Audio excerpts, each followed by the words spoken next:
Beneath the hush of stars, beneath the hush of history itself, fire has flickered not only for warmth or food or light, but for meaning. It is the most ancient of symbols, perhaps the first. The flame, modest and unassuming, was never just a tool. It was a messenger. It was a bridge. It was a ritual in motion. Even before stone temples rose or sacred texts were penned, people knelt before fire with reverence. They whispered to it. They fed it not just wood, but offerings. They trusted it to carry their hopes, their fears, their prayers, upward. This is the story of sacred flame, the quiet blaze beneath belief. Let us enter softly. Shoes removed, voices low, hearts still. Let us visit the temples and altars, shrines, and sanctuaries where fire was never merely fire, the dawn of devotion. Fire before temples, long before formal religion. There was awe. Imagine a group of early humans gathered around a fire, not merely to cook, but to marvel. They did not understand its chemistry. They did not dissect its science. They watched. The flame consumed yet gave. It destroyed yet preserved. It moved yet never traveled. In many ancient sites, archaeologists have found signs that fire was treated ceremonially. Ashes kept in patterns, charred bones placed deliberately, fire pits distinct from cooking areas. In these early flames, something took root. A recognition that this was no ordinary thing. That fire had character, even spirit. It was not feared as much as it was honored. And slowly, from this feeling of awe, came ritual. Zoroastrian fire temples, guardians of eternal flame. Perhaps no tradition embodies sacred fire more directly than Zoroastrianism. Founded in ancient Persia, Zoroastrianism is one of the world's oldest monotheistic religions, and at its heart burns fire. In Zoroastrian belief, fire is a symbol of purity, truth, and divine presence. It is not worshipped as a god, but venerated as the embodiment of Ahura Mazda's light. Inside the fire temples, called the Tashburams, the flame burns continuously, often for centuries. Tended by priests with precise rituals, it is never allowed to die. The process of creating a temple flame is long and sacred. 16 different fires are gathered, from blacksmiths, from potters, from lightning strikes, even from cremations. Each is ritually purified. Only after complex ceremonies are they unified into a single sacred flame. Then it is enshrined, tended day and night, fed not just wood, but care. The room is quiet. The fire is not large, but its symbolism is vast. In this gentle flame, entire cosmologies reside. Vedic rituals and the Homa fire in ancient India.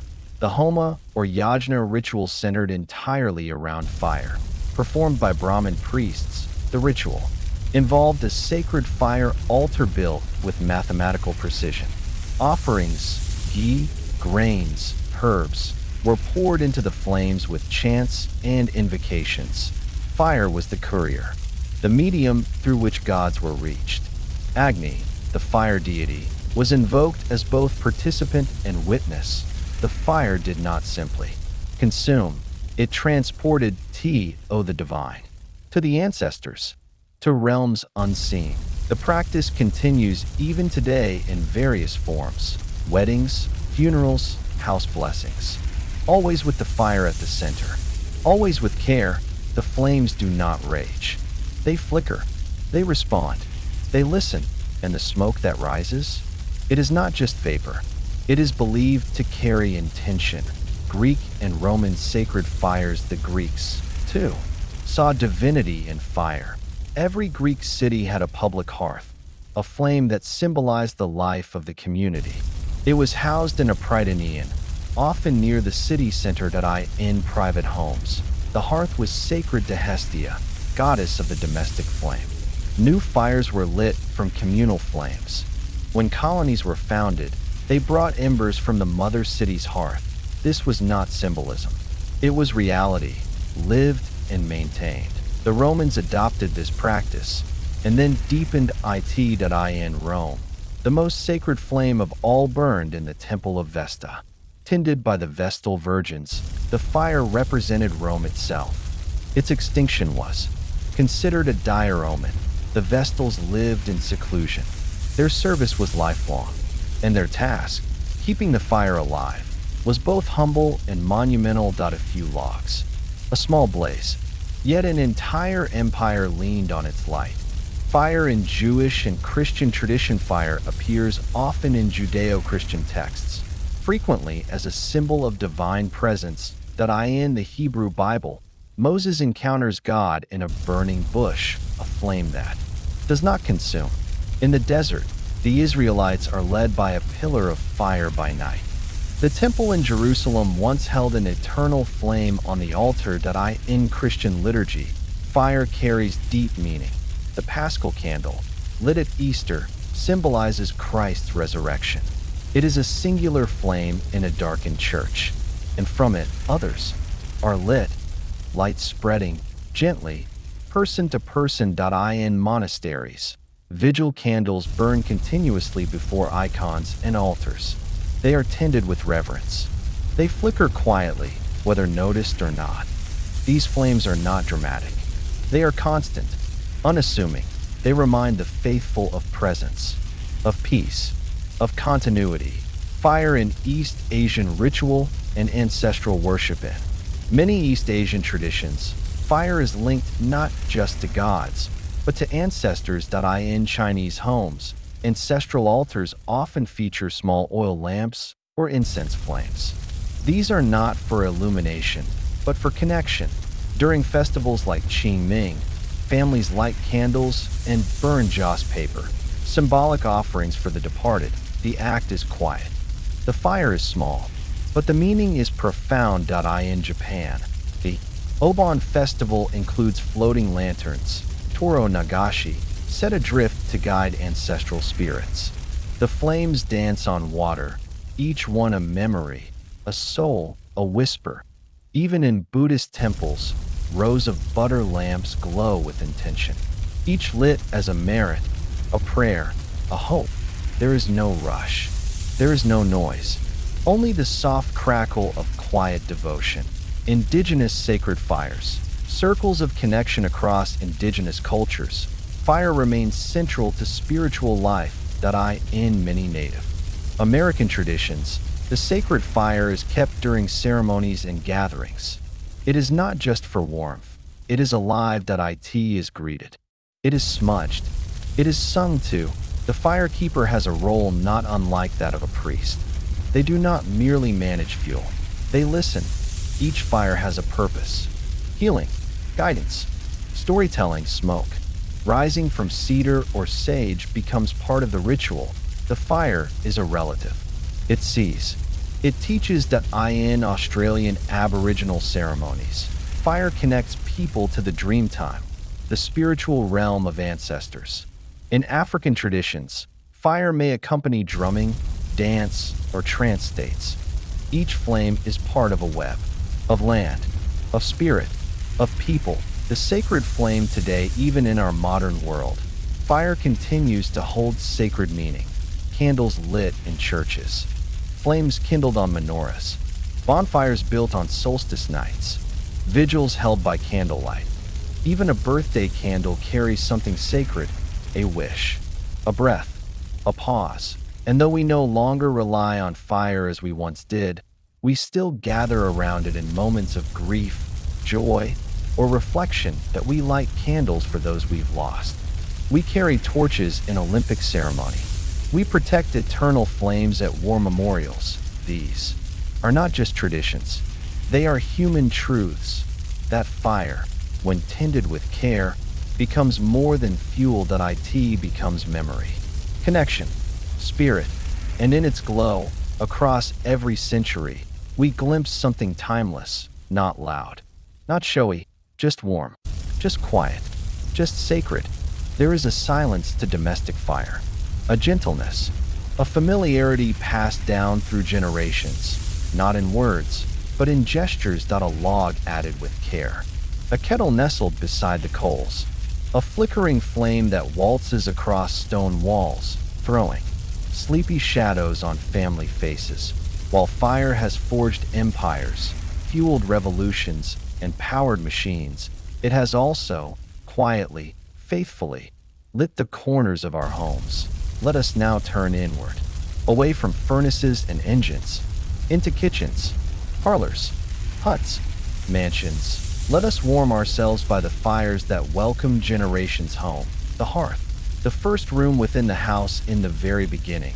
The home was not a home without fired iron Neolithic shelters. The hearth was the heart, both literally and symbolically. It was the gathering point, the protector from the cold, the keeper of food, light, and safety. Walls were often built around the fire, not the other way around. Children learned the rules of fire before language. Do not touch. Do not breathe too close. Feed it gently. Let it sleep when the night grows. Quiet, the hearth taught patience. It did not rush to warmth. It invited company. It was, in many ways, the first domestic ritual. Whether in an ancient longhouse in northern Europe or a roundhouse on the steppes of Central Asia, the hearth was not just utility. It was sacred. Smoke curled through holes in the thatch. Ashes were preserved and respected, and fire was not extinguished. It was passed on. Fireplaces and the medieval home. By the medieval period, homes evolved. Wooden walls grew into stone, roofs layered with tile, and fire, still essential, changed its vessel. The open hearth shifted toward the fireplace that in castles. This meant vast stone hearths, sometimes large enough to step into. Chimneys became essential, a marvel of vertical thinking. The fire itself, now framed in masonry, offered both function and beauty. Tapestries hung nearby, absorbing heat. Benches circled the flame. Animals lay close, drawn by instinct. And here, around this fire, life happened. Spindles turned. Bread baked. Stories told. Silence shared. The fireplace, unlike the wandering bonfire, stayed put. It anchored the home, and in its light, the medieval world felt a little less dark. Lamps, candles, and the flicker of personal flame. Not all domestic fire roared. Sometimes it whispered. Oil lamps, tallow candles, little floating flames cradled in glass, stone, or horn. Each was a small miracle, a sun in miniature. In the ancient world, lamps were carved with care. In Greece and Rome, they bore faces of gods, animals, and symbols. They burned olive oil, whale oil, even fish oil. Later, in monasteries and manors, beeswax candles glowed in holders of brass and pewter. The scent was faintly sweet, the light steady, but soft. To light a single candle was to claim a little bit of power over the night. And in this act, repeated for centuries in kitchens and corridors, humanity learned the intimacy of fire. To cup one's hand near the flame, to guard it from breeze, to read by it, write by it, wait by it. These were not grand gestures. They were quiet declarations that the darkness would not win. The kitchen, fire, and the art of nourishment. Nowhere was fire more carefully curated than in the kitchen. It was not wild, not industrial. It was controlled chaos. A spit turning slowly, a stew pot bubbling, an oven sealed with bricks and flour paste. Across cultures and centuries, the kitchen fire adapted. In Japanese irori hearths, it sat sunken into the floor, warming both food and family. In Italian villas, great wood-burning ovens nested flames behind thick stone walls. In nomadic tents, fire danced beneath hanging pots, its smoke drifting through cloth ceilings. The cook was part artisan, part engineer. They knew when to stoke, when to smother, when to let embers speak for themselves. And the result? Warmth, nourishment, comfort. Fire gave flavor. It caramelized, crisped, tenderized. It made grain into bread, water into broth, and cold mornings into something worth rising for. Fireplaces in the 17th and 18th centuries, ornaments of warmth as domestic architecture evolved. so too did the place. A fire by the 17th century, fireplaces became more than functional. They became decorative, mantels carved with flourishes, tiles painted with pastoral scenes, fire grates wrought with curls and curls of black iron to eye in homes of the affluent. Multiple fireplaces flickered in synchronized grace, drawing room, bedroom, study, but the principle remained. Each flame was tended, each ember observed, each ash swept with reverence that eye in winter. A household revolved around the fireplace. Stockings dried, letters read, knitting stitched, cats purred. The fire became a companion, silent but present, and in its light, the smallest things seemed eternal today. Teacup steaming, a slipper falling off, a book half-read, all held in the gentle hold of fire. Fire and domestic ritual. There were rituals, lighting the fire in the morning, banking it at night, blowing gently on coals to stir their memory. Fire had moods. Too much fuel, and it smoked. Too little, and it sulked. Families developed a language of fire. Don't waste the kindling. The greenwood's no good. Save the best. Logs for the coldest nights. Children learned to stack logs like Jenga towers. To listen for the shift in crackle. To know the fire not just by sight, but by smell and sound. Eye in this way. Fire became a member of the family, not romanticized. Simply respected. The bedroom flame. A fire to sleep by in the bedrooms of old. The fire burned LOW. Was not bright. It did not dance. It glowed. In tiny hearths or bed warmers filled with embers. Fire accompanied sleep. The room might be cold, but the bed, warmed by pan or stone, felt safe.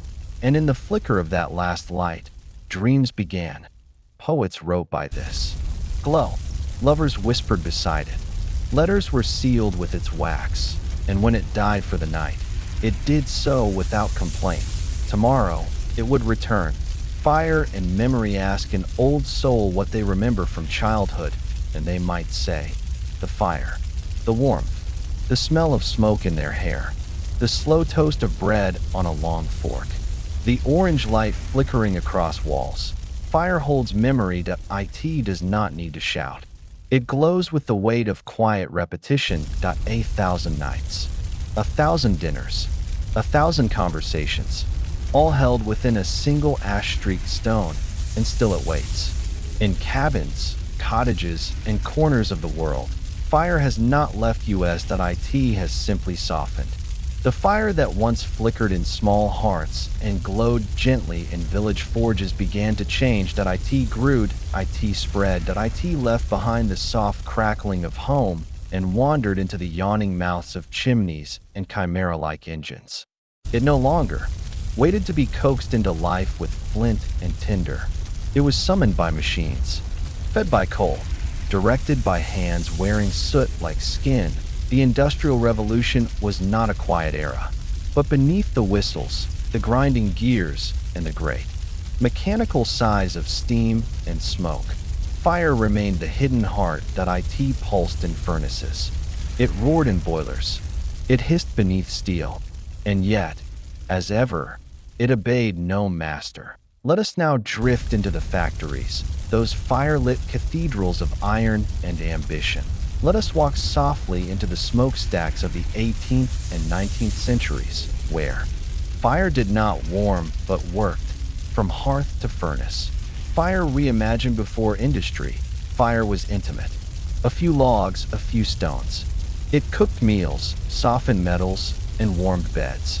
But with the rise of mechanized industry, fire grew systemic. In England, where the Industrial Revolution took its first confident steps, fire was reimagined not as a companion, but as a force to harness. Coal became king, and fire its loyal knight. In the coal fields of Lancashire and the ironworks of Sheffield, fire was no longer tended, it was managed. Its appetite was massive. Its smoke filled cities. Its glow, no longer orange and familiar, now turned the sky into a permanent dusk.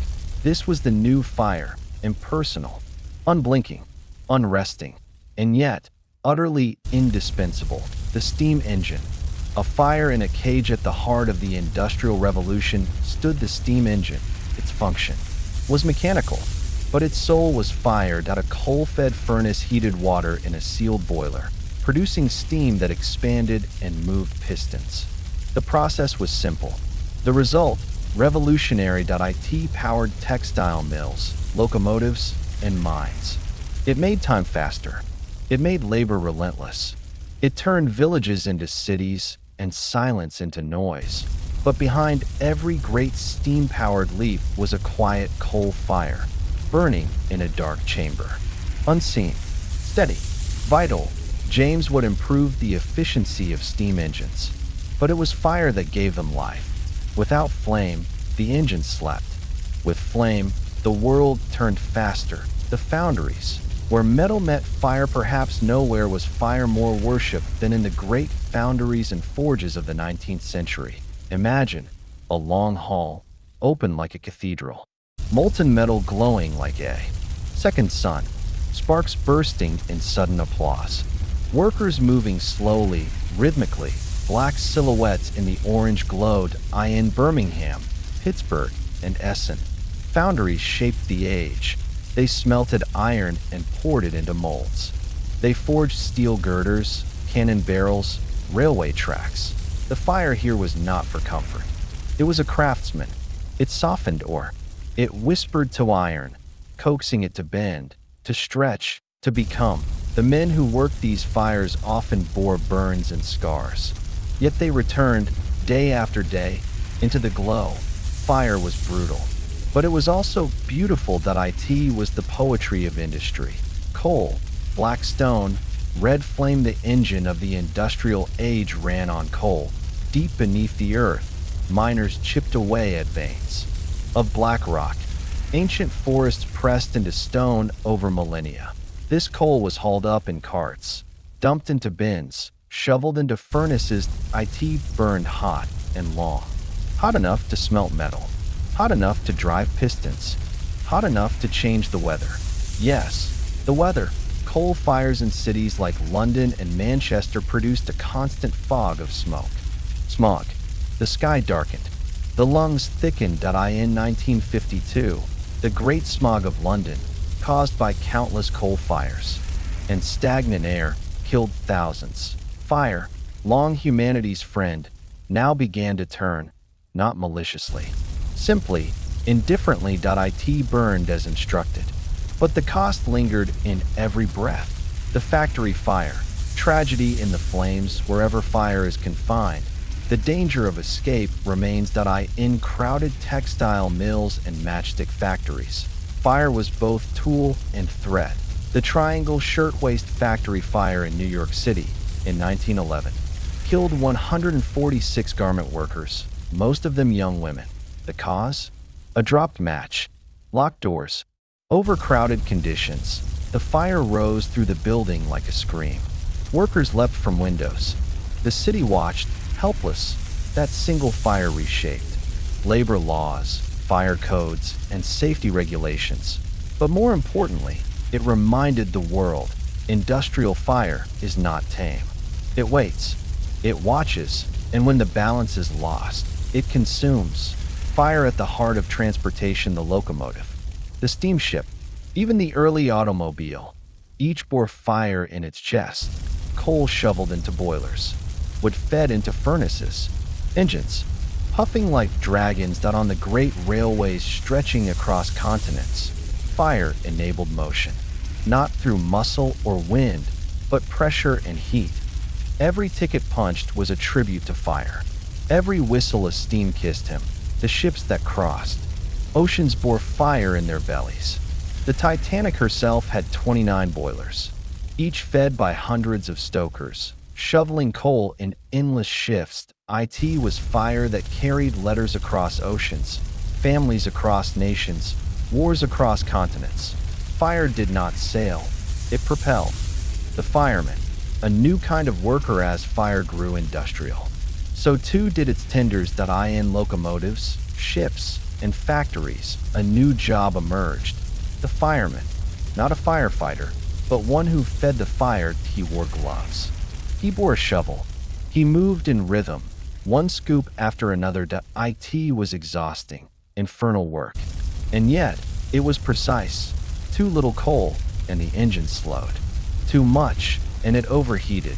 The fireman was conductor, musician, guardian. He did not speak to the fire. He listened to it. Domestic fire. The Victorian stove. Not all industrial fire was found in factories. In Victorian homes, fire also underwent transformation. The open hearth gave way to the enclosed stove. More efficient, more modern, less romantic. The cast iron range became the centerpiece of the home.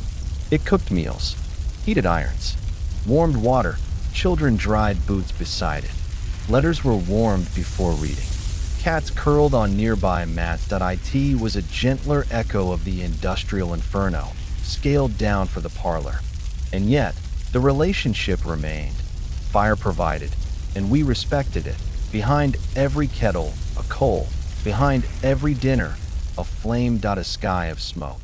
Fire in the urban landscape. Cities of the 19th century had new skylines, not of spires and domes, but of smokestacks. These tall chimneys belched fire's breath into the sky. Factories lined rivers, using water for cooling, fire for power. Day darkened early. Clothing bore soot. Even trees seemed gray.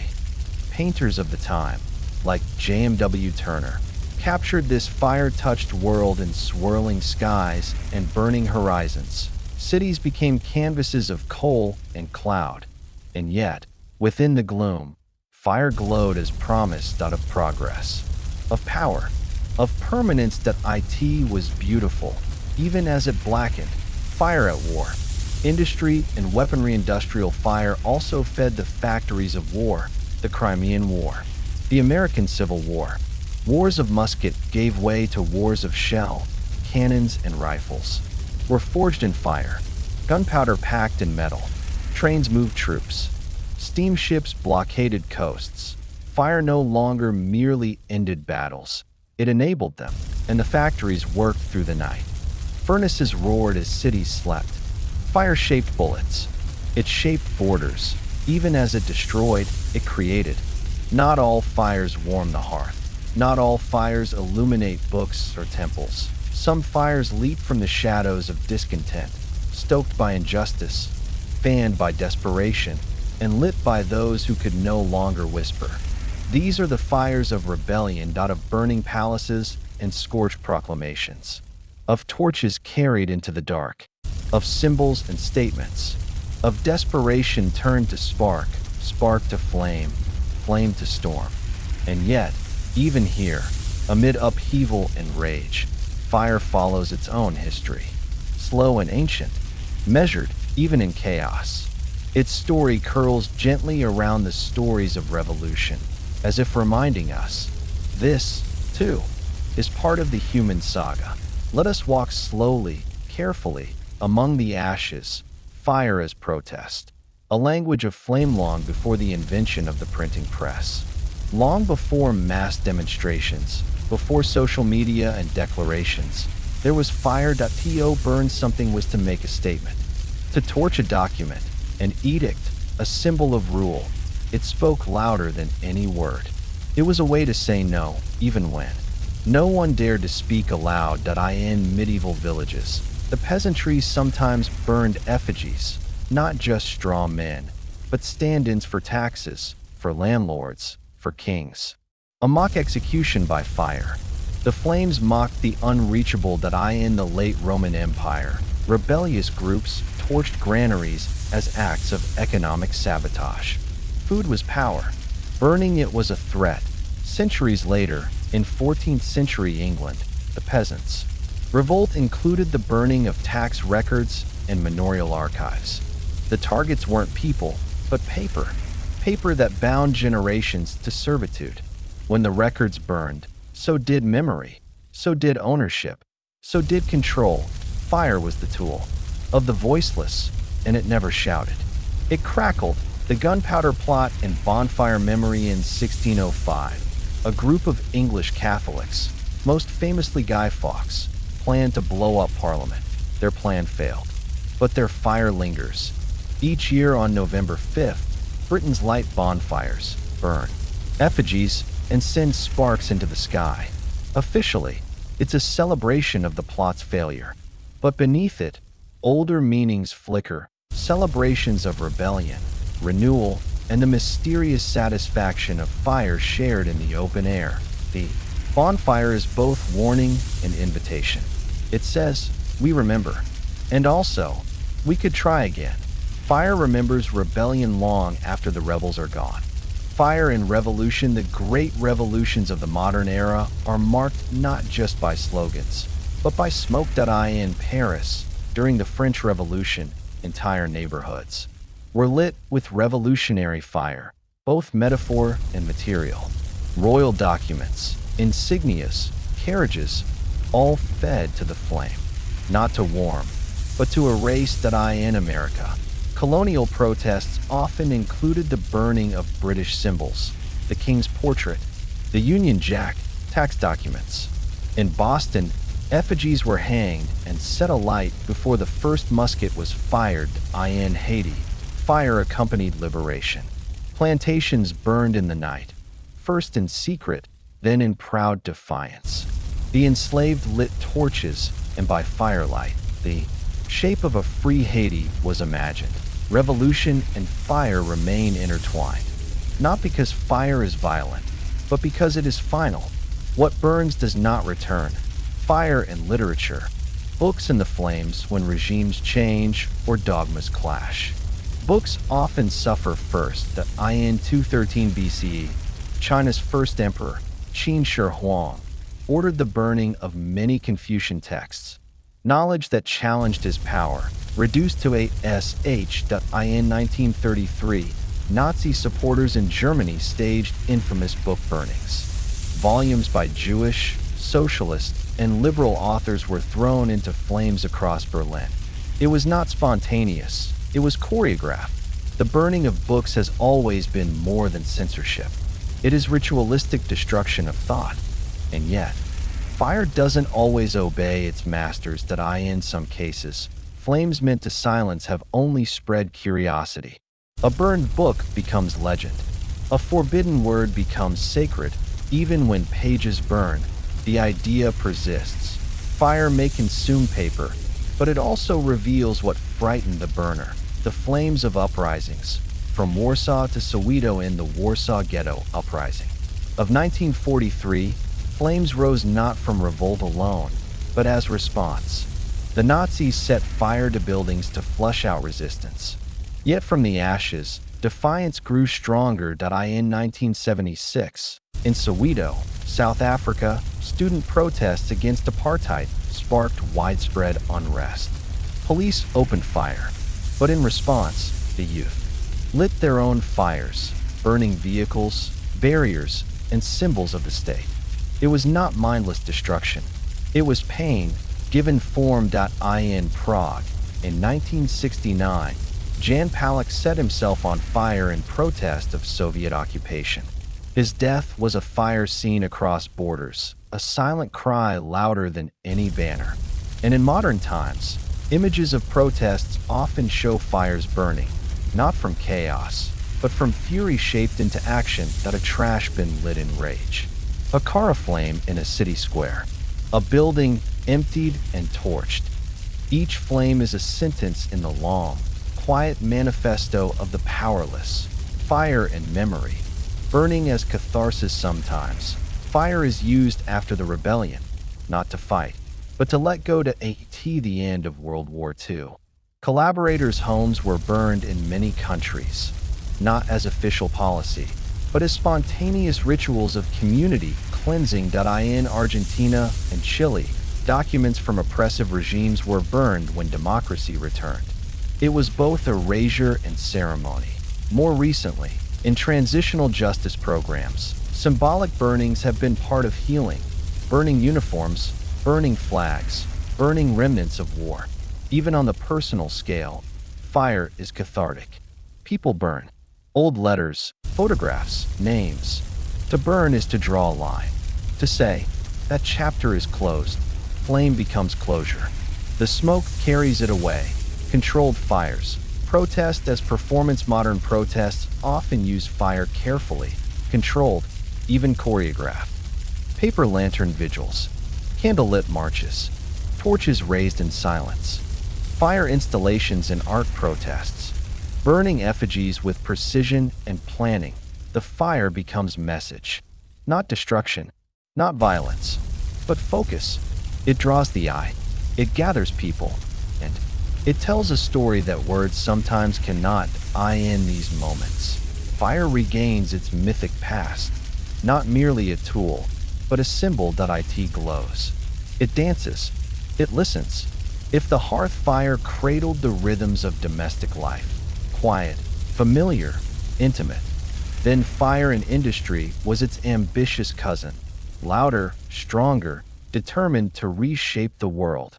This segment takes us into the glowing heart of labor and invention, where bellows breathe life into iron, where furnaces glow red-hot before dawn, where fire was no longer simply a quiet guest in the home, but a driving force behind civilization's loud, clanging march forward. Here, in foundries, forges, and furnaces, we see how fire became both the hammer and the anvil, the spark end, the engine, the fuel, and the furnace. It is the fire of making, of doing, of building, the fire that rose from the hearth and learned how to shape the bones of the earth itself. The rise of the forge long before skyscrapers or trains, before even coins or coinsmiths. Early humans began experimenting with fires more transformative powers. Around 5000 BCE, in regions like the Iranian Plateau and the Caucasus, people discovered that certain stones, malachite, azurite, and others, produced bright, strange colors when heated. These weren't just pretty hues. They were the first hints of metallurgy. The realization was profound. Fire could change the very structure of matter. Soon, people began building primitive smelting pits, shallow bowls in the ground lined with clay and fed with charcoal. Using bellows made from animal hides, they could raise the temperature of the fire high enough to separate metal from, or the first success, copper. It flowed like honey when molten, cooled into knives, jewelry, and later, tools. And once copper was understood, bronze, an alloy of copper and tin, was not far behind.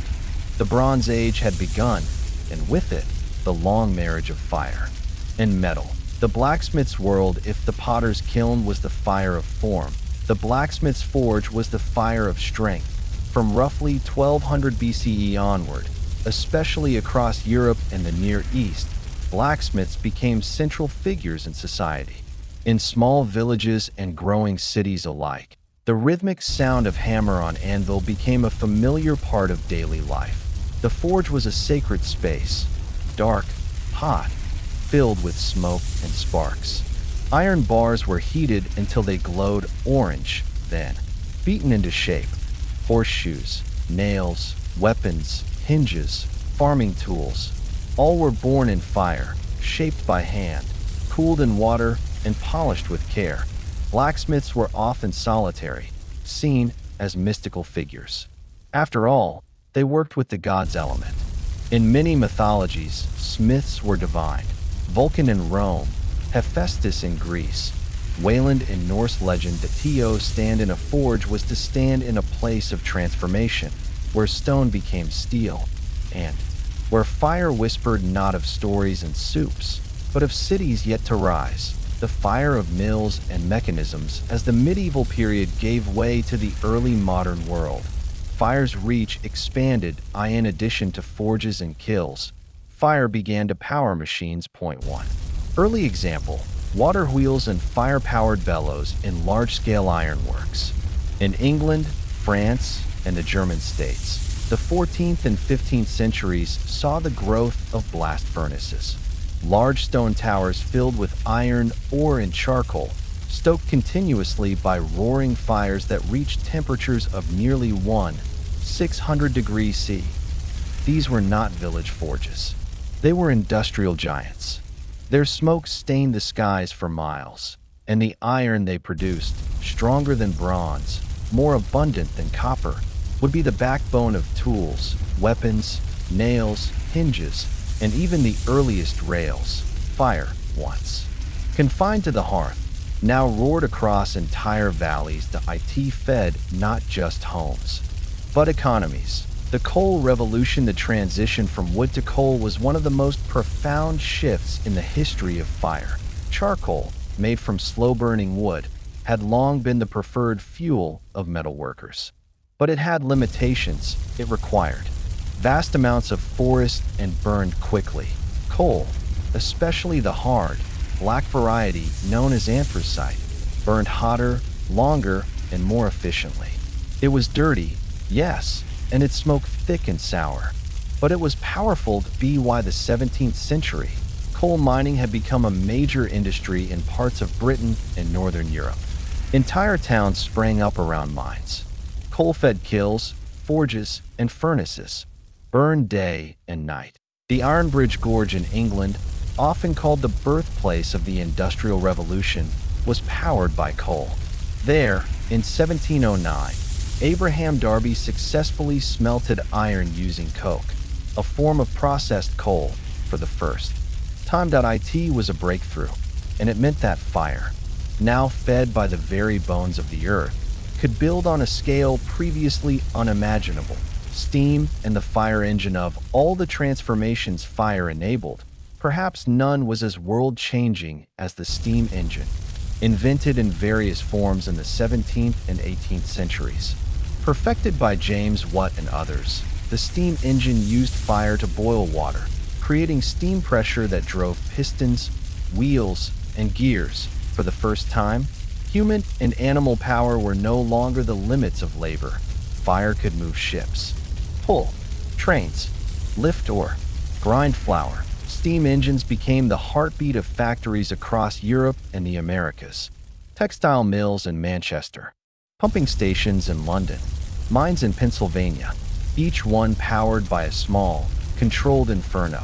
These were not cozy fires, but caged dragons, burning coal and boiling water to reshape the world. Urban fire and industry. The cities of the 19th century were lit, powered, and shaped by fire. Gaslights flickered along cobbled streets. Factory chimneys belched smoke. Steel mills glowed red long after midnight. Fire no longer whispered or danced. It thundered, but it also inspired.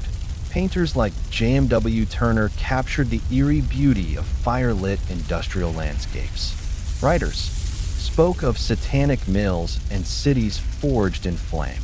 Poets compared foundries to underworlds, with molten metal flowing like lava, and always, beneath the soot and smoke, the same old truth. Fire builds, and fire binds. It was no longer just in the hearth or the temple. It was in every bolt, beam, and brick of the modern world. The risks and the heroes. Industrial fire, for all its power, brought danger. Mines collapsed. Furnaces exploded. Whole cities burned. London in 1666, Chicago in 1871, San Francisco in 1906. In response, fire brigades were born. What began as volunteer bucket brigades grew into organized fire departments, with horse-drawn engines, steam-powered pumps, and eventually gas masks and fireproof gear. These men, and later, women, stood between civilization and the chaos of uncontrolled flame. They carried the ancient torch not only of warmth and light, but of protection, fireproofing. And the modern shift. As the 20th century dawned, architects and engineers began rethinking how fire fit into the built environment. Concrete replaced wood. Sprinklers were invented. Flame-retardant materials became standard. Ironically, just as fire had built the modern world, modernity now sought to limit its role, to contain it, yet fire refused to be forgotten. Even in glass and steel skyscrapers, fire codes, and emergency exits nod to its persistent threat. And in art, literature, and cinema, fire remains a symbol of transformation, passion, and rebirth. Its industrial chapter may have grown quieter, but it still glows beneath the surface. There is a moment each evening, perhaps just as the sun dips beyond the horizon and twilight casts its long, quiet veil over rooftops and trees, when something ancient stirs in the human heart, that it is the call to gather, to come home, to draw close. Not only to walls and windows, but to warmth, to the center, to the hearth.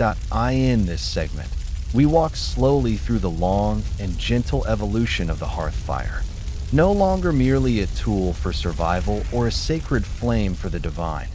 Fire here becomes something far more intimate, the soft, glowing pulse at the heart of the home.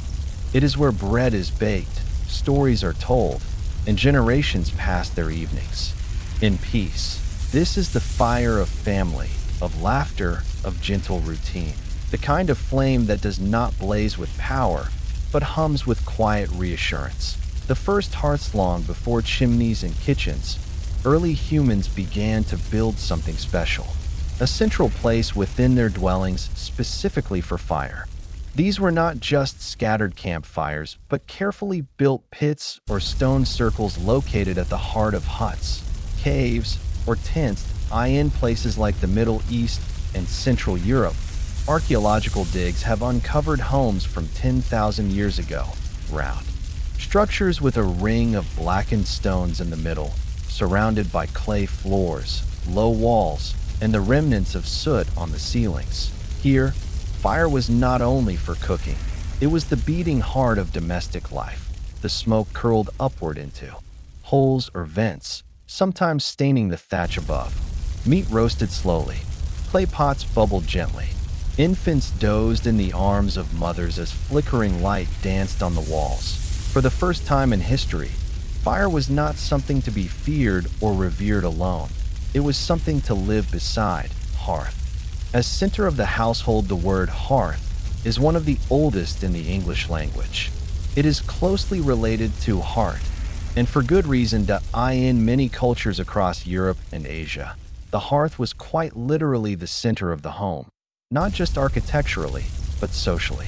Everything revolved around it. In medieval homes, the fire often sat in the center of a single large room, and smoke drifted up through holes in the roof or rafters. Around it, people would gather on cold evenings. Meals were prepared in iron pots. Bread was toasted on coals. Children played on the floor while elders told stories or knitted, lit by nothing more than the soft orange glow of embers. There were no separate rooms, no corridors. The family shared one space, and fire was the unspoken host. In many languages, phrases developed that linked the hearth with the idea of family, safety, and belonging. In Russian, for example, the word okag means both hearth and home. In ancient Rome, the goddess Vesta, goddess of the hearth, was believed to dwell in every Roman household.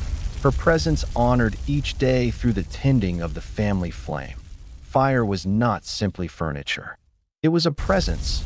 Kitchens through the ages, as architecture evolved, so too did fire's role in the home. The hearth began to move from the center of the dwelling to a dedicated space, what we now call the kitchen. By the 16th and 17th centuries. In Europe, large stone fireplaces had become standard in wealthier homes. In manor houses, the kitchen was often a bustling, smoky hub with a wide hearth accommodating multiple iron pots, kettles, and roasting spits. A fire dog might hold logs in place. Bellows hung nearby, and the scent, always the scent of ash, wood, onions, and fat filled the air. Servants bustled, bread baked in domed ovens tucked into stone alcoves, and the fire never went out. In rural cottages, things were simpler. A single fire served all purposes. It warmed the home, cooked the meals, boiled the water, and dried the laundry. Hooks suspended from beams above allowed kettles to swing over the flames. An iron trivet sat on glowing coals, and the fire, even unattended, continued its quiet work. Children learned early to respect it, to approach carefully, to never leave it untended, to know its moods, because fire, though friendly, could still turn fierce. fireplaces and chimneys the invention of the chimney in the 12th century was a quiet revolution in domestic life. Suddenly, smoke could be directed upward and out of the home, rather than lingering in the rafters or burning the eyes. This allowed for better air quality, more efficient cooking, and more versatile architecture. Rooms could now have walls. Multi-story houses became more practical. Fireplaces evolved into ornate features, often decorated with tile, brick, or carved stone that in the 18th and 19th centuries. Fireplaces became common even in middle-class homes. No longer just a tool, they became a symbol of comfort, of civility, of the warmth of domestic life in Victorian England, for example. Each bedroom might have its own small hearth.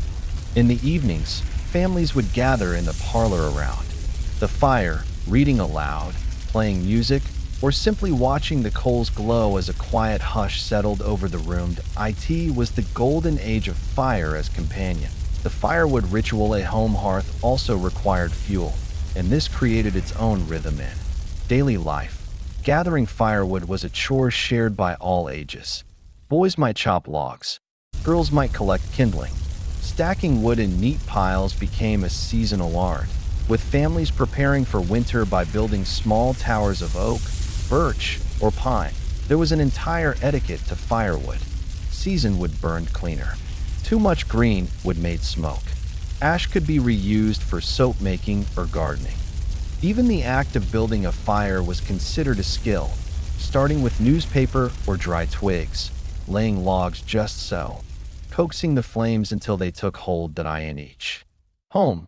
There was usually one person known as the best fire builder, and every morning, that fire was lit again, not just to cook the porridge or boil the tea, but to declare, silently and steadily, that this home was alive. Stories by firelight there is perhaps no older tradition than storytelling by firelight. In every age, in every region, people have gathered near flames to share tales. The flicker of the fire casts shadows, and the shadows become characters. Heroes, monsters, ancestors, fools in Scottish crofts. Old women would tell folk tales as the wind howled outside. In alpine cabins, hunters told of spirits in the forest. In American log cabins, the fire danced while someone read from the Bible or sang an old hymn, and the fire listened. Fire never interrupts. It never judges. It just burns, quietly illuminating the space where memory and imagination meet. The modern fireplace in today's world, fire is no longer essential to daily life, but it remains beloved in suburban homes and mountain lodges. Electric or gas fireplaces mimic the warmth of real flames. In urban apartments, people stream videos of crackling logs to simulate the effect. There are even fireplaces built purely for aesthetic pleasure, glass boxes with flames that dance for mood alone. Why do we do this? Because the sight of flame, however distant from its original function, still touches something deep within us. It tells us we are safe, that we are home, that the day is done, and rest may begin. Even the smallest candle on a windowsill carries that whisper of hearth. Reassurance that warmth is near. There is a flicker on the edge of your vision, a soft glow, a dancing light, constant yet alive. It is fire, not in the forge, nor on the battlefield, but in the sanctum of the soul. Long before humans built cities, before they sowed grain or raised stone walls, they sat together in circles beneath stars and shared a single, glowing presence, the ritual flame. This segment explores the deeply spiritual and symbolic role that fire has played in human belief systems, from the earliest prehistoric rites to the grand temples of antiquity, and even into the candlelit ceremonies of the present day. For fire was never just practical, it was sacred. The first fire circles, imagine now a wide, silent clearing surrounded by trees, perhaps 30,000 years ago. Night has fallen, and the world is full of unknowns.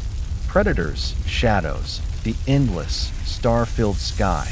But here, In the center, fire burns, and people gather. There is food roasting, yes. Warmth, of course. But more than that, there is a kind of magic at play. The flicker of flames on faces. The way stories come alive in the dance of light and shadow.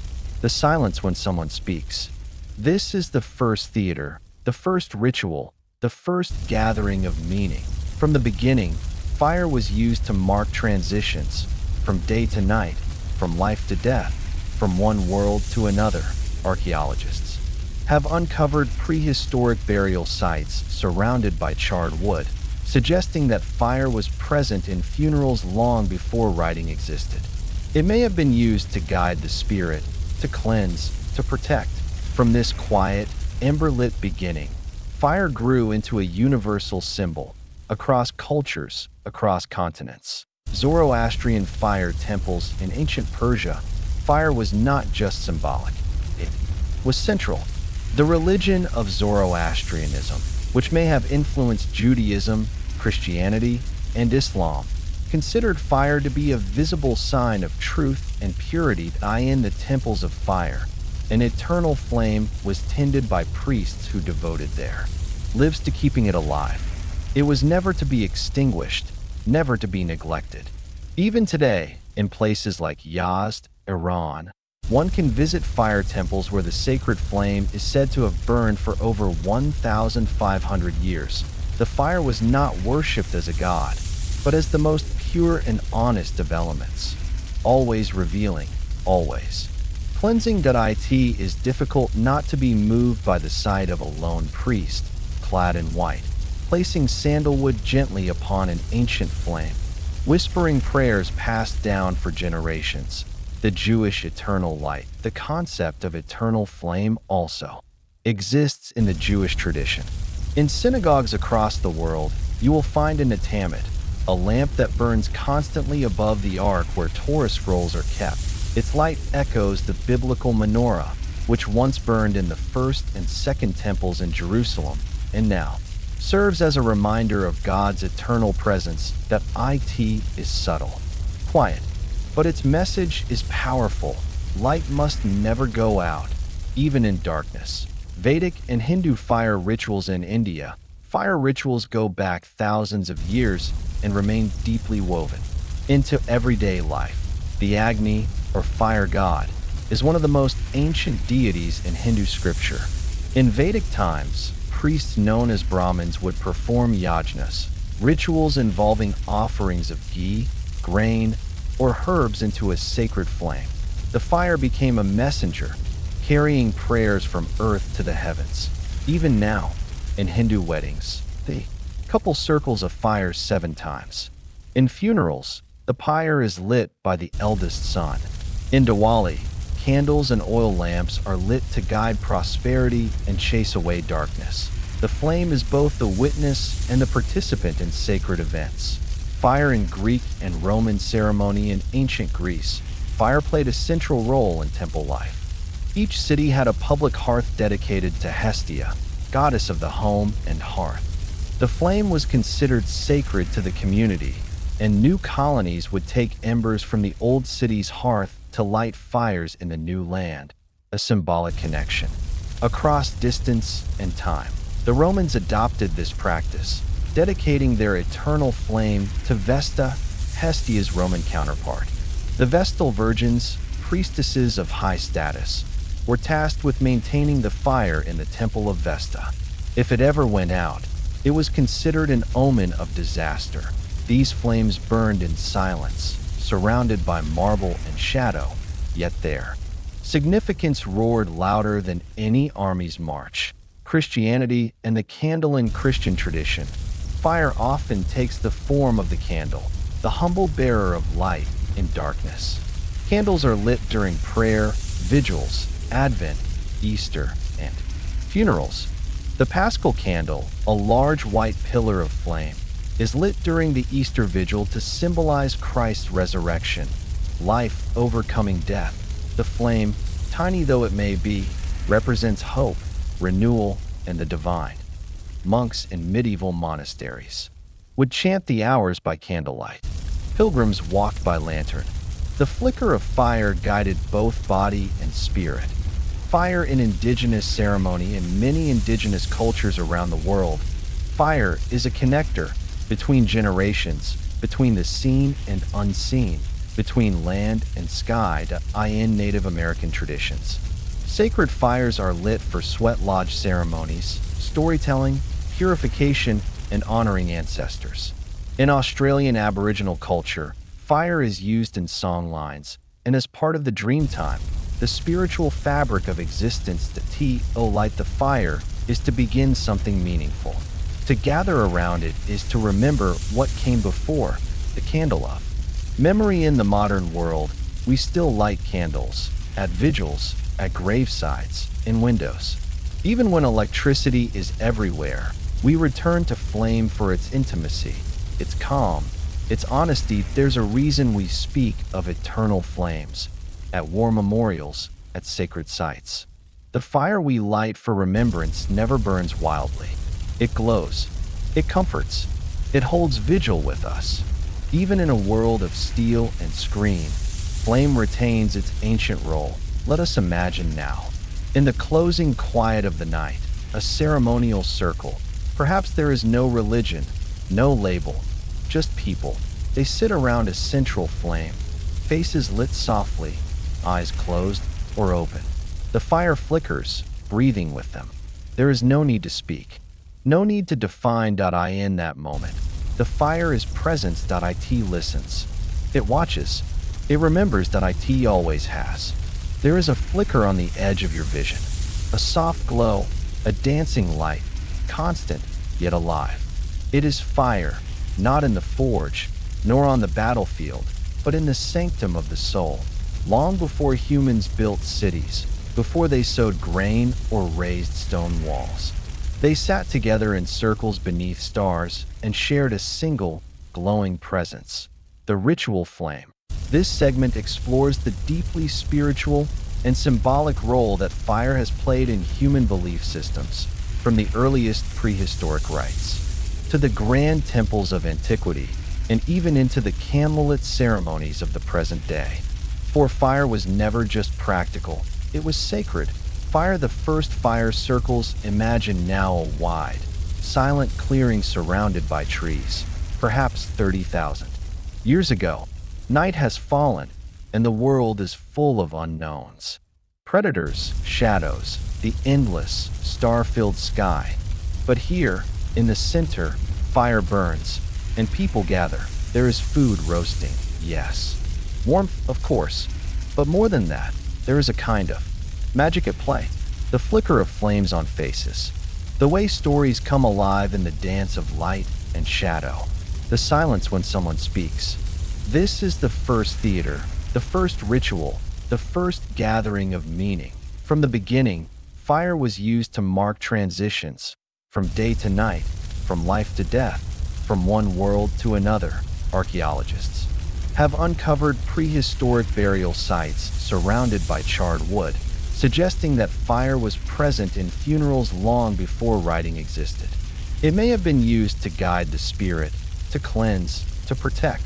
From this quiet, ember-lit beginning, fire grew into a universal symbol across cultures, across continents. Of Zoroastrian fire temples in ancient Persia, fire was not just symbolic, it was central. The religion of Zoroastrianism, which may have influenced Judaism, Christianity, and Islam, considered fire to be a visible sign of truth and purity. In the temples of fire, an eternal flame was tended by priests who devoted their lives to keeping it alive. It was never to be extinguished, never to be neglected. Even today, in places like Yazd, Iran, one can visit fire temples where the sacred flame is said to have burned for over 1,500 years. The fire was not worshipped as a god, but as the most pure and honest of elements, always revealing, always cleansing. It is difficult not to be moved by the sight of a lone priest, clad in white, placing sandalwood gently upon an ancient flame, whispering prayers passed down for generations. Candle, the Jewish eternal light, the concept of eternal flame. also exists in the Jewish tradition. In synagogues across the world, you will find an atamid, a lamp that burns constantly above the ark where Torah scrolls are kept. Its light echoes the biblical menorah, which once burned in the first and second temples in Jerusalem, and now serves as a reminder of God's eternal presence. That it is subtle, quiet, but its message is powerful. Light must never go out, even in darkness. Fire Vedic and Hindu fire rituals in India. Fire rituals go back thousands of years and remain deeply woven into everyday life. The Agni, or fire god, is one of the most ancient deities in Hindu scripture. In Vedic times, priests known as Brahmins would perform yajnas, rituals involving offerings of ghee, grain, or herbs into a sacred flame. The fire became a messenger, carrying prayers from earth to the heavens. Even now, in Hindu weddings, the couple circles a fire 7 times. In funerals, the pyre is lit by the eldest son. In Diwali, candles and oil lamps are lit to guide prosperity and chase away darkness. The flame is both the witness and the participant in sacred events. Fire in Greek and Roman ceremony. In ancient Greece, fire played a central role in temple life. Each city had a public hearth dedicated to Hestia, goddess of the home and hearth. The flame was considered sacred to the community, and new colonies would take embers from the old city's hearth to light fires in the new land, a symbolic connection across distance and time. The Romans adopted this practice, dedicating their eternal flame to Vesta, Hestia's Roman counterpart. The Vestal virgins, priestesses of high status, were tasked with maintaining the fire in the temple of Vesta. If it ever went out, it was considered an omen of disaster. These flames burned in silence, surrounded by marble and shadow, yet their significance roared louder than any army's march. Fire Christianity and the candle in Christian tradition. Fire often takes the form of the candle, the humble bearer of light in darkness.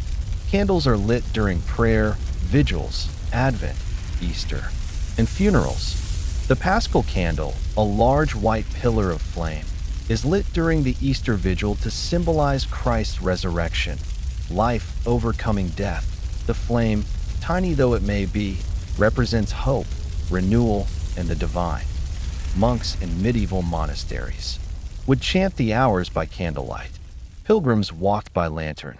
The flicker of fire guided both body and spirit. Fire in indigenous ceremony. In many indigenous cultures around the world, fire is a connector between generations, between the seen and unseen, between land and sky. In Native American traditions, sacred fires are lit for sweat lodge ceremonies, storytelling, purification, and honoring ancestors. In Australian Aboriginal culture, fire is used in song lines and as part of the dream time, the spiritual fabric of existence. To light the fire is to begin something meaningful. To gather around it is to remember what came before. Fire the candle of memory. In the modern world, we still light candles at vigils, at gravesides, in windows. Even when electricity is everywhere, we return to flame for its intimacy, its calm, its honesty. There's a reason we speak of eternal flames at war memorials, at sacred sites. The fire we light for remembrance never burns wildly. It glows. It comforts. It holds vigil with us. Even in a world of steel and screen, flame retains its ancient role. Let us imagine now, in the closing quiet of the night, a ceremonial circle.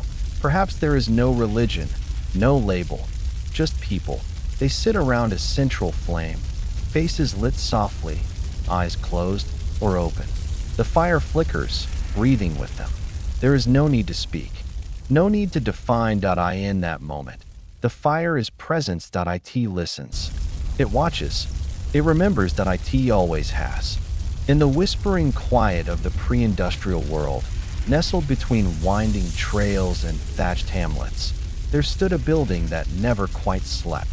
A place where light flickered through soot-stained windows, and the ringing of hammer against anvil sang like an ancient hymn. The forge, where fire found its most patient and persistent companion. The blacksmith. Let us step through the worn wooden door now, careful of the iron tools leaning against the wall. The scent greets you first, coal smoke, scorched metal, and old sweat. Then the warmth embraces you, not like a campfire's lick, but like the deep, all-body heat of a breathing furnace. The flame at the heart of this space is more than utility. It is ritual, craft, and identity. Before we understood chemistry or metallurgy, we knew one thing. When stone is struck and fire is fed, the world changes shape. The blacksmith, hunched at his post, did not merely make tools. He shaped the spine of civilization. Horseshoes for the farmer, hinges for the builder, swords for the warrior, nails for the carpenter. And every item passed through the flame, baptized in heat, transformed by the infernal dance. Fire, in the forge, was never uncontrolled.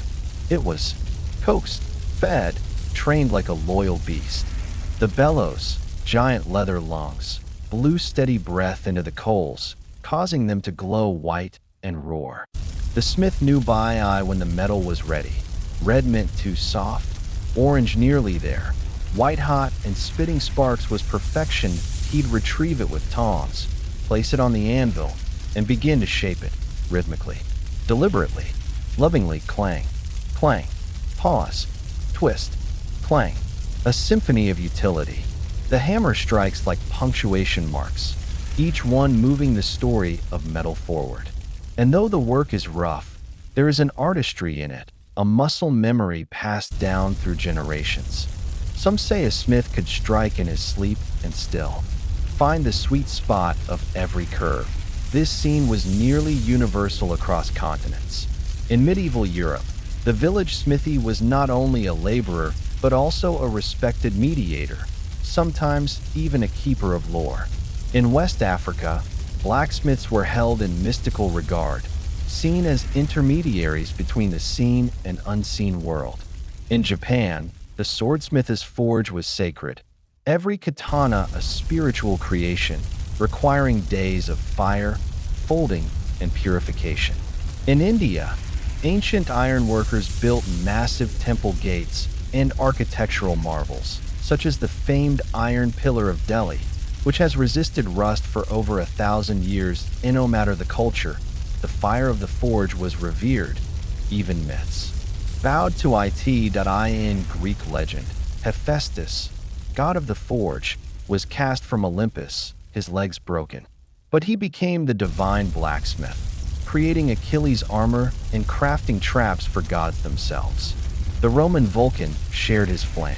In Norse myth, the dwarves of Nidavellir forged Thor's hammer in the belly of the earth, stoking volcanic fire.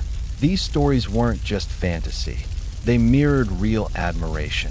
Because to take raw or from the ground and turn it into a sword, a key, a nail, that was magic of a different kind.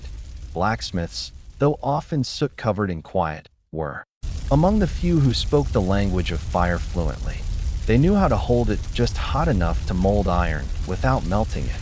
They understood the hiss when water struck the blade, the color changes that hinted at strength or brittleness. They could read the metal the way a shepherd reads stars, or a sailor reads waves, and the fire returned the favor by allowing human intent to become structure. In early cities, blacksmiths helped build everything, from chariots to cranes. They made surgical tools, plowshares, and locks. The gate that kept enemies out, the key that let lovers in. All were born in fire, shaped in flame. Sometimes, blacksmiths were also inventors, tinkerers, thinkers. In Renaissance Europe, many began to shift from traditional smithing to precision engineering.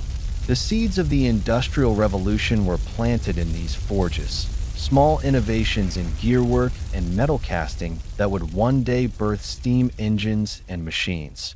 Yet, for all the advances, the heart of the forge remained unchanged: a hearth, a hammer, and heat. Picture now a twilight moment. The day is done. The tools are hung. The forge still glows dimly, embers pulsing like the breath of a dozing dragon. The blacksmith sits on a worn stool, wiping his brow, soot in every crease. Outside, the village slows. Chickens roost. Wind nudges the trees. Children fall asleep, with the day's clang still echoing in their dreams. Inside, the last flame flickers. This fire has not destroyed. It has built, quietly, constantly. Over millennia, it has made swords and scythes, made peace and war. It has built churches, homes, cradles, coffins, and still, it burns. When you next pass a piece of iron, a nail in a wall, a gate that swings, a bell that rings, think back to the forge. Think of the flame, the sweat, the song of hammer on steel. And remember the blacksmith, the gentle master of the infernal whisper. In the stillness of the open sea, where moonlight dances on endless waves and stars press down like the eyes of ancient gods, fire became both beacon and bane. It lit the way forward and marked the path to ruin. On ships of oak and sail, among ropes soaked in salt and wind-swept canvas, fire was the seafarer's paradox, a friend in darkness, a monster in panic. Let us board a ship, gently now, in the 15th century. A galleon bound for the edge of the world. Its hull creaks, and the ocean breathes against its sides like a sleeping beast. There is no electric hum, no engine's thrum, only the hiss of salt air and the occasional cry of a gull. And at the center of this floating world is the ship's lantern, swinging, steady, alive. This flame is precious. It is shielded in thick glass, protected from the wind by careful hands. It lights the captain's cabin, warms the cook's pot, and guides late-night hands toward rope and rigging. On some ships, sailors keep a small coal bed burning in a metal box to relight the lantern should it go out. Because if the fire dies, especially at night, the ship goes dark. And darkness at sea is not romantic. It is terrifying. Now imagine this, a single beacon on a rocky shore. It's not a lighthouse in the modern sense. No Fresnel lenses or motorized bulbs, but a coal-fed bonfire stacked high on a tower of stone. Such were the earliest sea beacons, used by ancient Greeks and Phoenicians. In Alexandria, the famed Pharos lighthouse was said to have a massive mirror and a fire that burned continuously to guide ships safely into harbor. In Norse lands, bonfires were built on cliffs to warn of danger or to welcome returning kin. These fires were lifelines, not just for navigation, but for timing and communication. One fire lit might signal safety. Two could mean danger, a moving flame aboard a ship might be seen by another crew across the waves, a secret code in the darkness. Yet for all its usefulness, fire on a ship was also an ever-present terror. Wooden vessels, tar-sealed planks, sailcloth, barrels of gunpowder, these were not friends of flame. A single spark from an overturned lamp could spell catastrophe. That's why lanterns were hung high, enclosed in metal. Why smoking was forbidden below deck. Why a cook fire was often confined to a metal box in the galley, sometimes called a cambus, the early form of the ship's stove. But caution was not always enough. Let's drift to the Battle of Lepanto, 1571. The sea boils with war. Oar-powered galleys crash and scrape. Cannons roar like angry thunder. And suddenly, fire ships emerge. These were old, often unmanned vessels soaked in pitch and oil, set ablaze and sent hurtling into enemy fleets. The water hisses as they approach, and panicked sailors scramble to escape the floating infernos. This tactic was not new. The ancient Chinese used similar strategies as early as the 5th century BCE. During the Battle of Red Cliffs, flaming ships were unleashed upon a moored enemy fleet, their ropes soaked in grease, their hulls packed with kindling. The flames leapt from one vessel to the next, feeding hungrily on confusion. Fire was, in these cases, not just a weapon. it was a psychological terror. On land, you could run. At sea, you were trapped. A fire on a ship was a death sentence unless doused immediately. Buckets of seawater were always ready, blankets soaked and slammed onto flames. But sometimes it wasn't enough. Even in more peaceful times, fire at sea played a vital role in ceremony and superstition. Viking funerals, often romanticized but occasionally real, involved setting a longboat alight and sending it off into the mist, the body of a warrior aboard. Whether these blazing burials were common or rare, the symbolism remained powerful. The flame was passage, transformation. The ship became a pyre, the ocean a boundary to another world. Fire was also a comfort in long voyages. Imagine being a sailor. In the Arctic seas, months from shore, daylight just a memory. The mess deck is small, close, full of quiet men and rising steam. A single lantern flickers above a pot of stew. Boots dry near the hearth. Laughter crackles like the fire itself. Here, flame is life, warmth, food, companionship. Across centuries, different cultures crafted different maritime traditions. In Polynesian navigation, fire was used in ceremonies before long voyages to ask favor from the sea spirits. In medieval Europe, lanterns were symbols of authority, marking the ship of the admiral or signaling nighttime orders. In early Islamic maritime culture, ships carried decorated lanterns during festive landings and holy days. And then there were the ghost stories. Many a sailor claimed to see ghost ships, flaming vessels on the horizon that never reached shore. The Flying Dutchman, perhaps the most famous, was often described as glowing with unnatural fire. These tales weren't born of madness. They came from stormlight, sea mist, and the human mind's gift for myth. But still, sailors whispered, the ocean is big. The nights are long. One flame, seen at sea, could mean everything. Hope, home, or horror. So tonight, as your thoughts drift gently, picture yourself below deck in a sleeping ship. The waves rock softly. A lantern glows above you. Its flame sways with the rhythm of the ocean. Outside, the stars burn cold. Inside, the fire is warm, alive, listening. You are safe. You are afloat. The sea hums a lullaby. The flame nods along.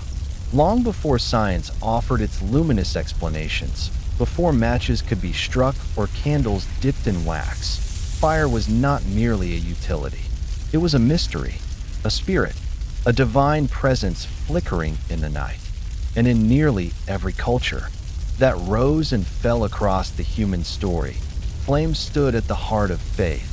From cold mountain shrines to sweltering desert temples, fire burned not just to warm or cook, but to connect, to bridge the mortal world and the divine.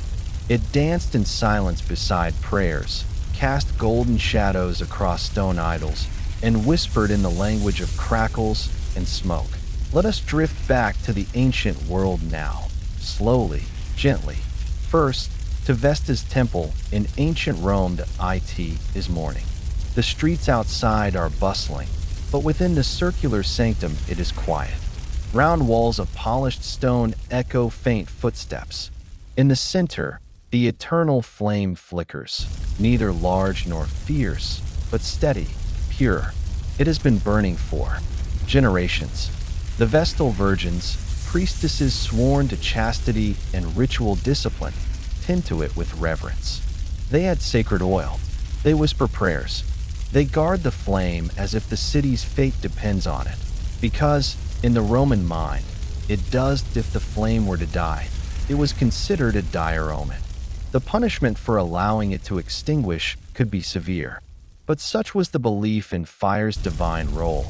It was more than symbol. It was lifeline.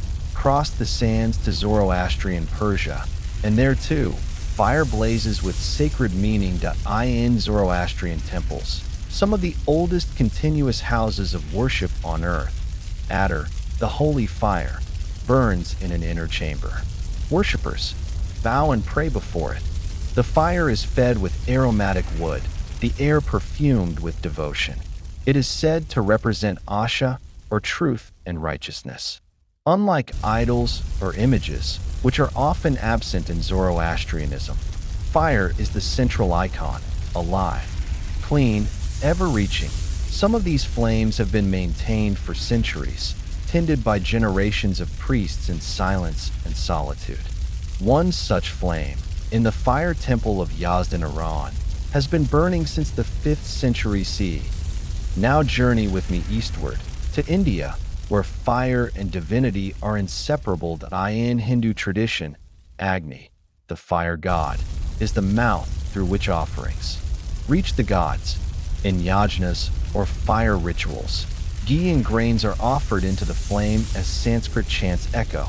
The fire consumes and transforms the offerings into smoke, which rises toward the heavens.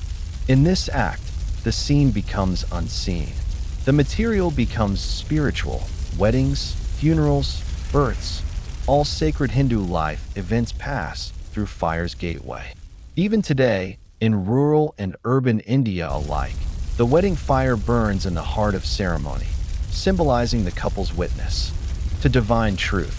Let us sit quietly at the edge of one such ritual. The crackling fire is surrounded by marigold garlands. A priest chants softly, his voice rhythmic, like the tide. The flames respond in kind, twisting, bowing, stretching. The air smells of sandalwood and cardamom. This is not just a fire. It is a portal. Travel now to Greece, where Hestia, the goddess of the hearth, was honored with sacred fires in every household. No meal began without a small offering to her flame. In Olympic temples, the eternal flame was kept burning to honor Zeus. The hearth was not merely a kitchen corner. It was a place of communion, of ceremony. Even in early Judaism, fire played a crucial role. The burning bush from which God spoke to Moses was not consumed by the flame. Miraculous, radiant, divine. In the tabernacle and later the temple in Jerusalem, fire was used in offerings and sacrifices, with incense smoke rising in sacred columns. These flames symbolized God's presence, dangerous, holy, purifying. Throughout ancient China, fire was one of the 5 elements in Taoist and Confucian philosophy. Its energy was associated with summer, the heart, the color red, and spiritual clarity. Bonfires were lit during certain festivals, not only to ward off evil, but to communicate harmony between heaven and earth that we find echoes in Celtic traditions. 2. The Beltane fires, lit in the spring, symbolized purification and renewal. Villagers would drive livestock between 2 fires, believing the smoke would protect them from disease. Later, in Christianized Europe, these practices blended into Easter and midsummer bonfires, still burning in some rural communities today. Even in the harsh lands of the far north, among the Sami people of Scandinavia, fire had spiritual resonance. Campfires were places of storytelling and soul communion, seen as living things that must be treated with respect. Spitting into fire was taboo. Speaking ill beside it was discouraged. To offend the flame was to invite misfortune. What does all this mean? Why, across time and culture, did we give flames such reverence? Perhaps because fire is alive, but not alive. It consumes, but gives. It flickers with motion, yet has no body. It brings warmth and vision, but threatens pain and blindness. It is mysterious. It is powerful. It is, in many ways, otherworldly. And when humanity tried to understand the unseen, gods, spirits, afterlives, we turned again and again to fire as metaphor and medium. Tonight, as you breathe slow and steady, let your mind rest in one of these sacred spaces. Imagine sitting at the foot of a flickering shrine, ancient stone beneath you, warm smoke curling skyward. The prayers rise not in haste, but in harmony. The fire crackles softly. You feel its heat on your palms. You are not afraid. You are simply near something holy. And like the flame, that holiness is quiet, patient, eternal. Long before the first wheel turned, Before words found their place in breath, before stone was shaped into sharpness and bone into tools, there was the cold. Not simply the chill of night or a passing wind through leafless branches, but a deeper, constant, almost spiritual cold, the sort that settled into the bones of early humanity, ever present and ancient. The Paleolithic world was a vast, mysterious, and often brutal landscape, painted in shades of gray and silence. Yet in the heart of this silent world, there came a whisper, soft, flickering, uncertain. A spark. This spark, born not from invention but from observation, was fire. Not made at first, but found, gifted by lightning, by the molten breath of volcanoes, by the dry friction of wind against dry bark in just the right conditions. To early hominins, fire was not yet a servant, but a curiosity, a fear, a miracle. Imagine it now. A darkening sky above the ancient savanna, storm clouds rolling low and heavy. A bolt of lightning strikes a lone tree, its branches erupting in flame. The animals scatter, the smoke curls into the heavens. And nearby, watching with cautious awe, a small band of early humans. Homo erectus, perhaps, peers from the cover of rocks and shrubs. Their eyes catch the glow. They do not run, not yet. They inch closer. They wait for the flames to quiet, for the fire to tire. Then they approach. Perhaps they touch it and recoil. Perhaps they smell it, the sharpness of ash, the warning of heat. And yet, something calls them to it. A spark of curiosity within the mind to match the one dancing on wood. Eventually, they gather the courage to carry it. A burning branch wrapped in damp leaves. A glowing coal tucked into a hollowed-out stone. They learn that it dies if ignored, that it lives if fed. And with that understanding begins one of the most transformative relationships in all of history. They begin to keep it, not yet to make it, but to care for it. Fire becomes a member of the community, a living force that must be tended, spoken to, maybe even worshipped. Around its edges, life shifts. The once short and cold nights are extended into hours of warmth and light. The shadows at the edges of vision, once ruled by predators, are pushed back. With fire, meat is cooked, bones are softened, food is preserved. With fire, people gather. They sit closer. They tell stories or mimic the hunt with gestures and grunts. They teach, not through words, but through presence. The archaeological record bears quiet testimony to this early dance. In South Africa's Wonderwork Cave, archaeologists have uncovered blackened bones and ash layers that suggest controlled fire use nearly 1 million years ago. A million years. It boggles the mind to know that before anything that we would recognize as modern, life existed. There were people, not yet us, sitting near a fire, warming their hands, perhaps staring into it in much the same way we do now. And what must they have thought? That the flame was alive, that it was a creature to be fed, that it had moods, personalities, that it could protect but also destroy? Surely there was reverence, perhaps rituals. Perhaps the earliest hints of spirituality were not directed at the sky, but at the fire that kept the dark away.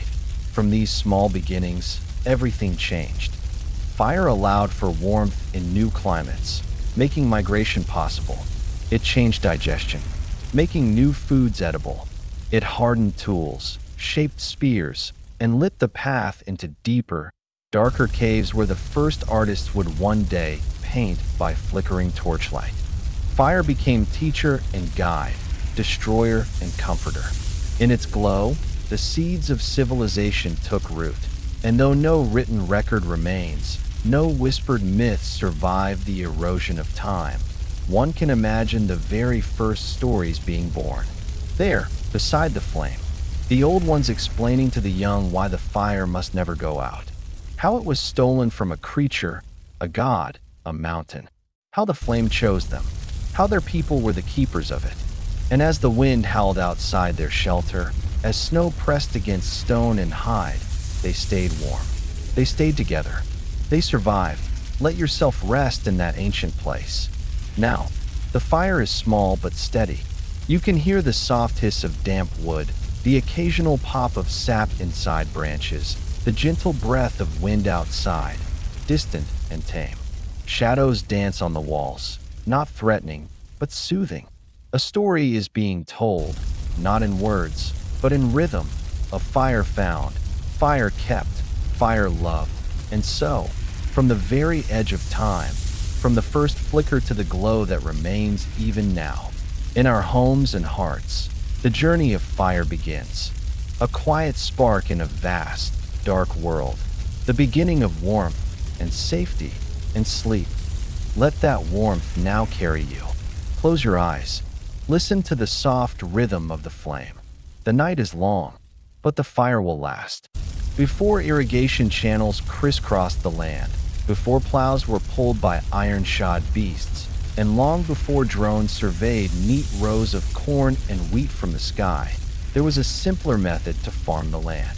One not guided by the precision of mathematics or machines, but by instinct, ritual, and flame. This was the fire of the fields, the agricultural burn.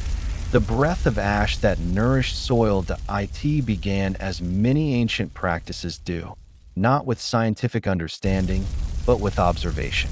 Our ancestors watched as wildfires swept through forests or grasslands, leaving behind scorched earth and ghostly trunks. And in the seasons that followed, they noticed something peculiar. The grass grew back, thicker, richer. New plants sprouted, vibrant and numerous. Animals returned, drawn to the abundance. What had seemed like destruction revealed itself as rebirth. And so began the age-old partnership between farming and flame. Across continents and centuries, civilizations developed their own methods of using fire to tame the land. This was not the reckless burn of a wildfire, but a deliberate, measured ceremony. Fields were cleared of old crops and dry vegetation. Bundles of straw and fallen branches were gathered, stacked, and set alight under careful supervision. This technique, known in many places as slash-and-burn agriculture, allowed early societies to open up dense forests and nourish poor soil. It became the agricultural heartbeat of Swidden farmers in Southeast Asia, of Amazonian tribes in South America, and of many indigenous groups in Africa and Australia.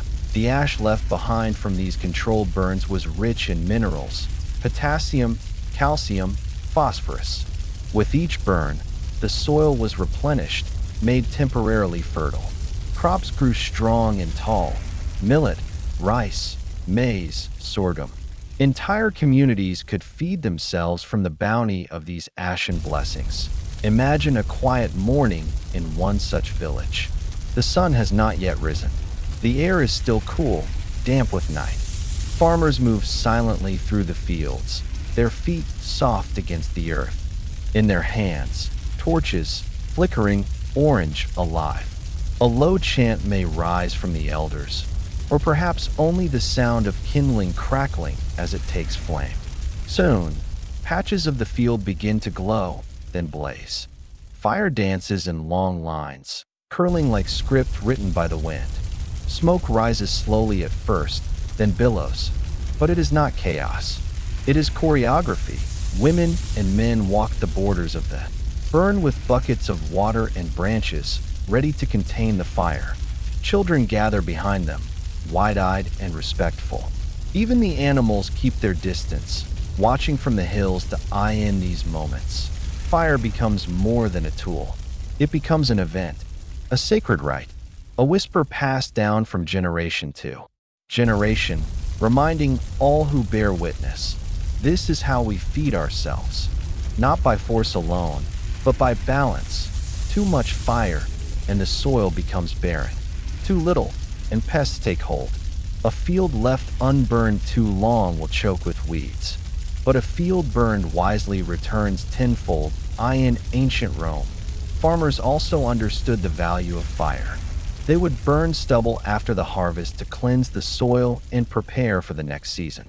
The Roman poet Virgil even wrote of it in his Georgics. noting how the fire's might, after harvest, renews the fields. And elsewhere, in the farmlands of China and India, ash was gathered carefully and mixed with compost. In Japan, rice husks were burned to make charcoal, which was then buried in fields to improve water retention and soil structure.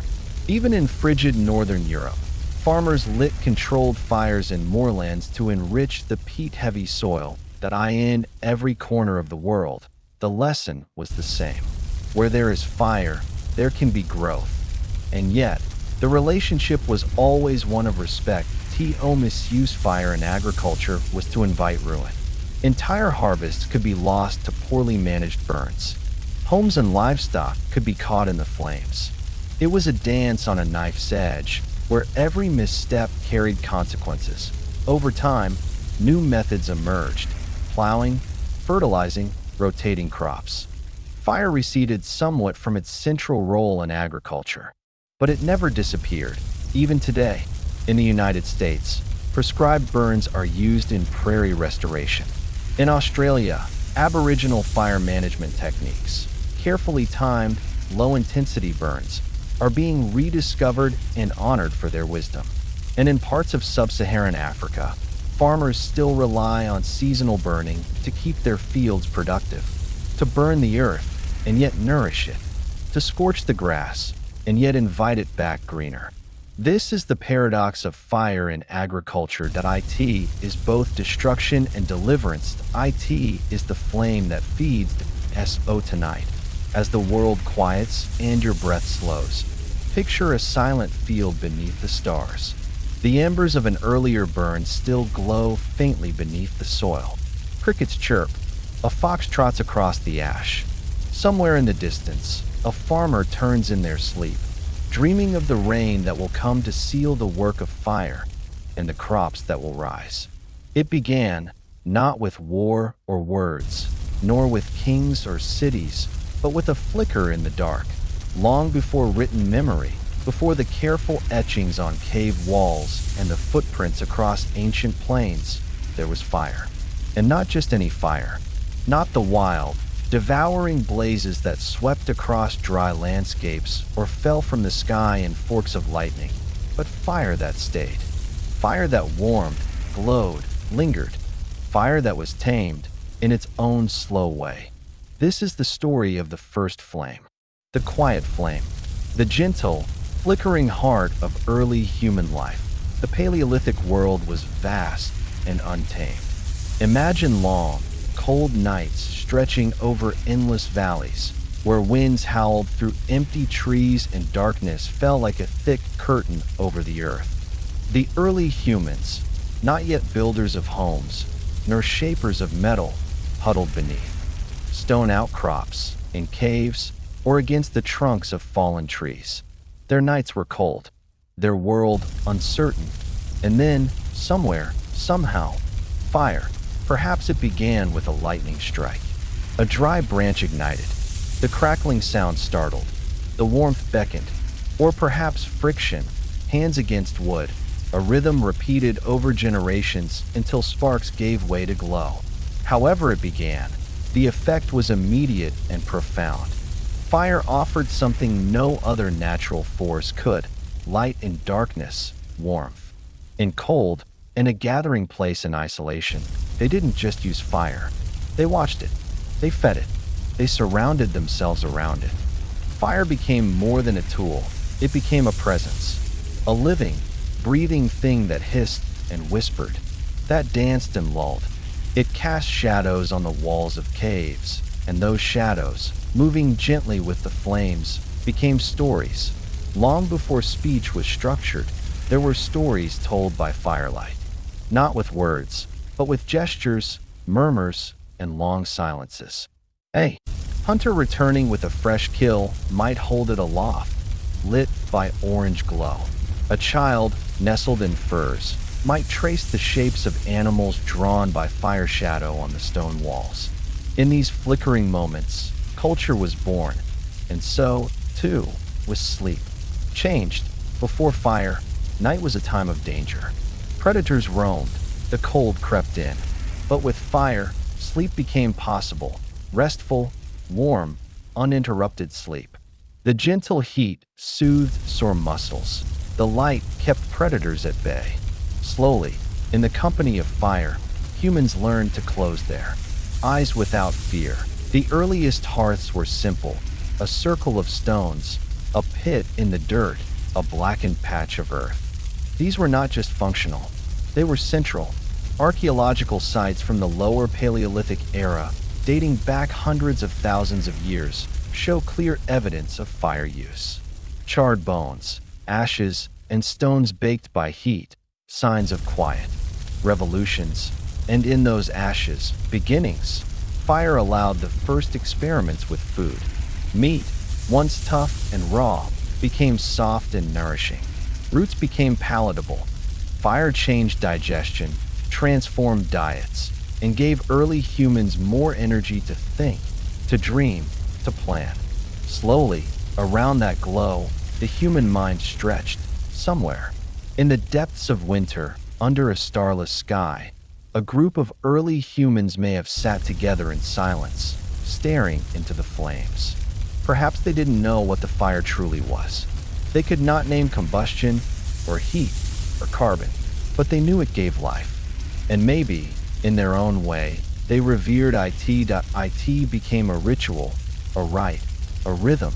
Keep the fire alive, pass the flame, carry the ember, across continents, across generations. The knowledge spread, fire as tool, fire as guardian, fire as friend. And yet, it was still mysterious. Fire flickered and danced with no master. It could warm, and it could wound. The same hand that fed it could be burned by it. It needed attention, but not control. It responded to touch, but never obeyed. And so fire became the first duality. In human thought, a symbol of both hope and caution. As humans migrated across vast stretches of land, they carried fire with them. In animal skins, they stored embers. In bundled bark, they coaxed smoke.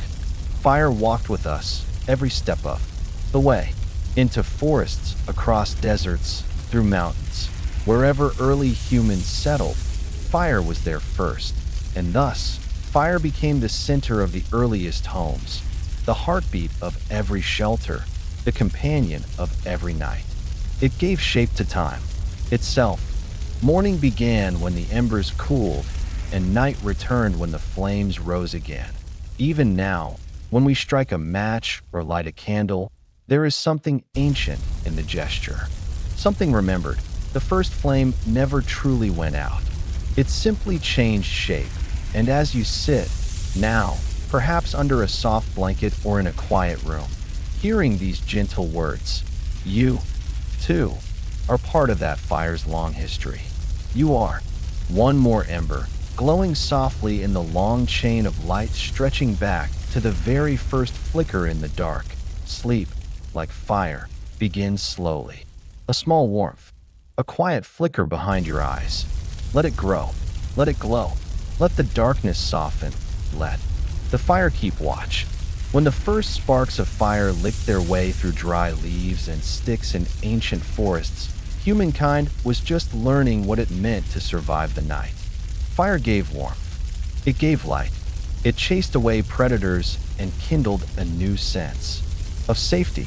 But in time, fire became something more than just a shield. It became a chisel, an instrument not only of comfort, but of transformation. For deep within the glowing bed of embers, a discovery was waiting. A discovery that would quietly and irrevocably alter the course of civilization. The forge. The first forge was not a grand, belching furnace of industry.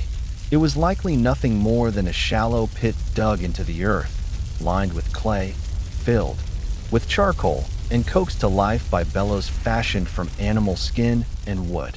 Yet within this modest cradle of fire, the earliest human metallurgists, nameless, barefoot, soot-faced tinkerers, began to unlock secrets buried beneath the skin of the earth. Copper was the first to yield. Soft, malleable, and speckled green. When found in its natural state, it could be pounded and shaped with stone tools. But when exposed to fire, Real fire, concentrated and sustained. It could be melted, poured, cast, transformed. This was not magic, though it must have felt like it. The heat of fire allowed people not only to work with copper, but to alloy it with tin, ushering in the Bronze Age. This period, stretching roughly from 3300 BCE to 1200 BCE in various parts of the world, was defined not just by the use of metal, but by fire's new role as an agent of change. From Anatolia to Mesopotamia, from the Indus Valley to ancient China, small workshops sprang up near copper deposits and riverbanks. Within their earthen walls, flickering flames danced upon walls of clay, casting shadows of men hunched over crucibles. The clang of hammer on metal echoed into the night. Ash fell like snow, and smoke curled like incense into the sky. In these forges, fire was no longer passive. It did not simply warm. It worked that it turned raw rock into weapons, tools, and symbols of status. Bronze knives, bronze arrowheads, bronze mirrors, bowls, sickles, chisels.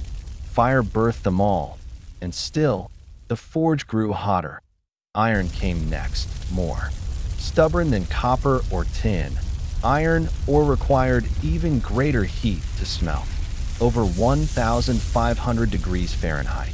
It could not be coaxed gently into shape. It had to be wrestled, demanded, extracted through flame and force. The people of the ancient Hittite Empire are credited with some of the earliest ironworking, though their knowledge was tightly held, passed down like sacred verse. But eventually, the secret spread, and once it did, the world changed again. Iron was harder than bronze, more durable, more plentiful. It made sharper blades, stronger nails, tougher plows, and its rise marked the end of one age and the dawn of another. And the forge, humble and dark, tucked away behind homes and hidden in valleys, became the heartbeat of progress. Blacksmiths became revered. In many cultures, they were seen as alchemists, as priests of fire. In West African folklore, the deity Ogun was the god of both war and iron.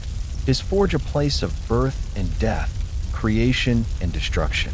In Norse mythology, the dwarves worked beneath mountains, shaping legendary weapons in roaring forges.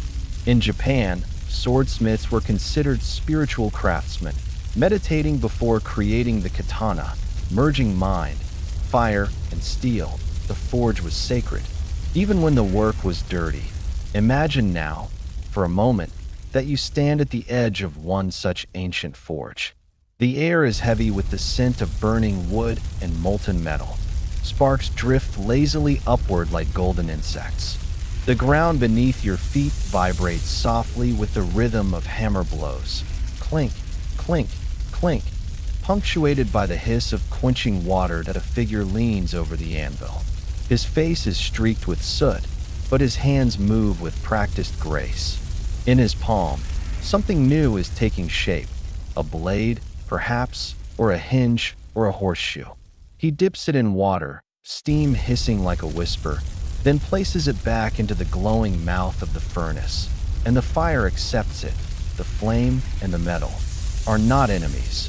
They are partners. In the forge, fire becomes purposeful.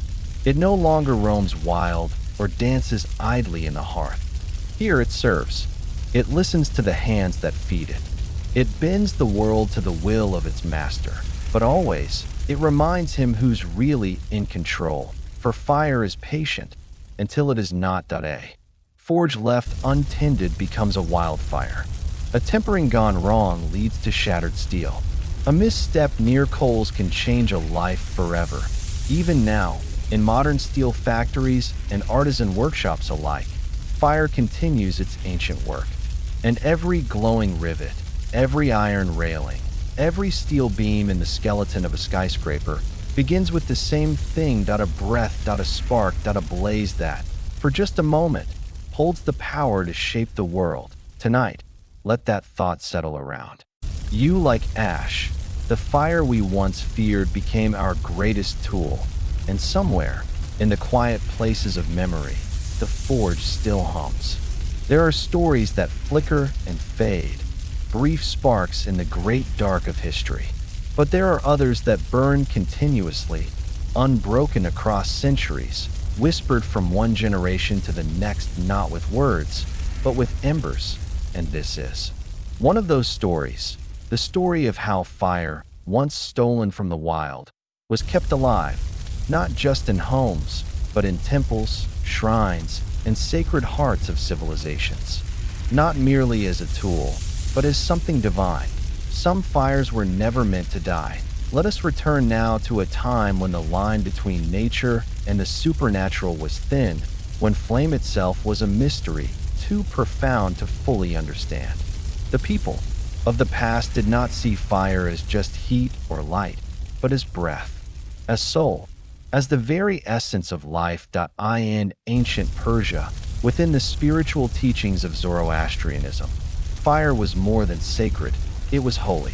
Each flame was a symbol of truth, of purity.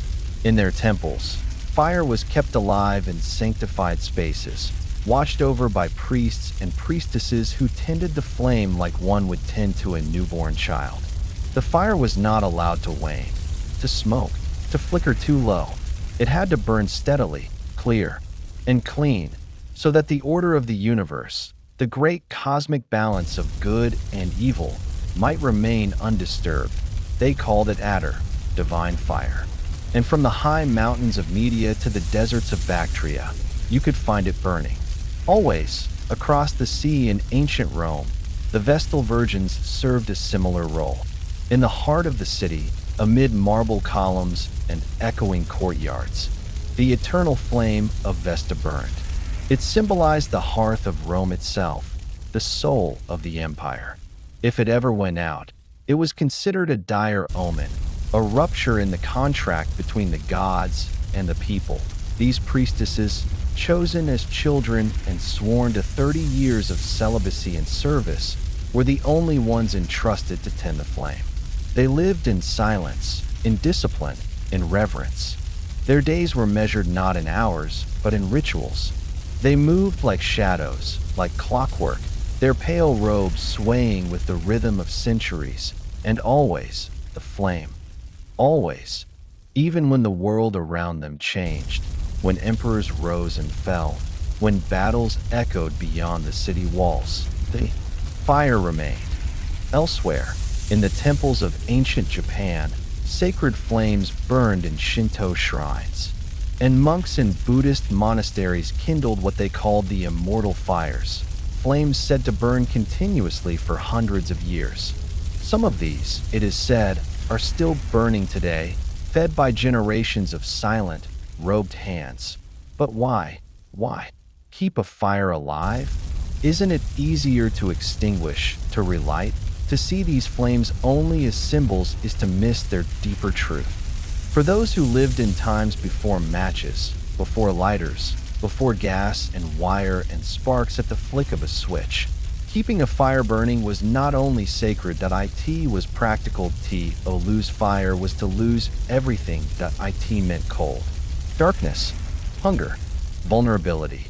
And so, families kept coals buried in ash, carefully preserving their heat. Whole communities had designated fire tenders, those whose job it was to keep the flame alive even through storms, migrations, wars. Some indigenous tribes in North America would carry embers wrapped in moss during long journeys. In the Pacific Islands, coconut husks and dried bark cradled smoldering coals. In the Arctic, animal fat and stone lamps held tiny fires for weeks. These were not just techniques.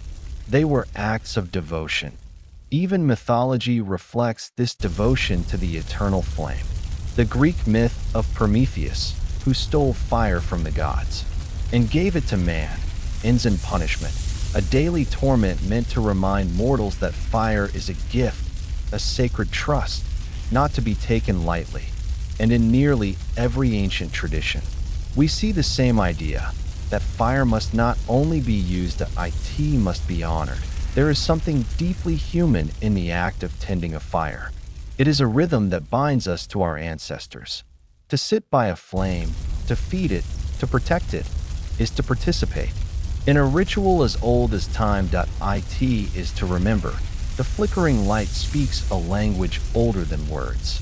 It tells stories of those who came before. It warms not just the body but the soul. And in sacred spaces, whether it's the stone temple of a Persian priest or the modest hearth of a Roman home, the flame becomes more than an element that it becomes. Memory. Tonight, if your eyes grow heavy and your breath slows to a resting pace, imagine yourself as one of those ancient fire keepers. You kneel in a stone chamber, silent except for the whisper of flame. The walls are cool. The night is still. And before you, a fire dances, not wildly, but with grace. You add a single piece of wood. Watch it catch. Glow. Breathe. You are not alone. The fire watches you back. That it remembers your name. Long before cities, long before kingdoms, before chariots and chronicles, before writing etched the past into permanence, there was clay. And before clay could tell a story, it had to meet the fire, somewhere in a distant, unremembered valley, maybe. Along the floodplains of the Yellow River, or tucked beneath a sheltering ridge in ancient Japan, a moment happened. A moment quiet and uncelebrated, like many in human history. A small group of people crouched around a fire, their hands slick with mud from the riverbank. Someone pressed their fingers into a lump of clay, shaping it without instruction, simply from instinct. A curve here, a hollow there. They left the clay near the fire, not in it, just near enough to dry. And then it happened, perhaps by accident, perhaps by design. A gust of wind, a shift in the embers. The clay caught the edge of the flame's reach, and instead of crumbling, it hardened, baked, preserved. What had been formless became form. What had been soft became durable. And with that, the world changed. Before the fire-hardened vessel, humans stored little. They carried what they could in skins or woven reeds, but nothing lasted. Nothing held. But now, with clay kissed by fire, a revolution began.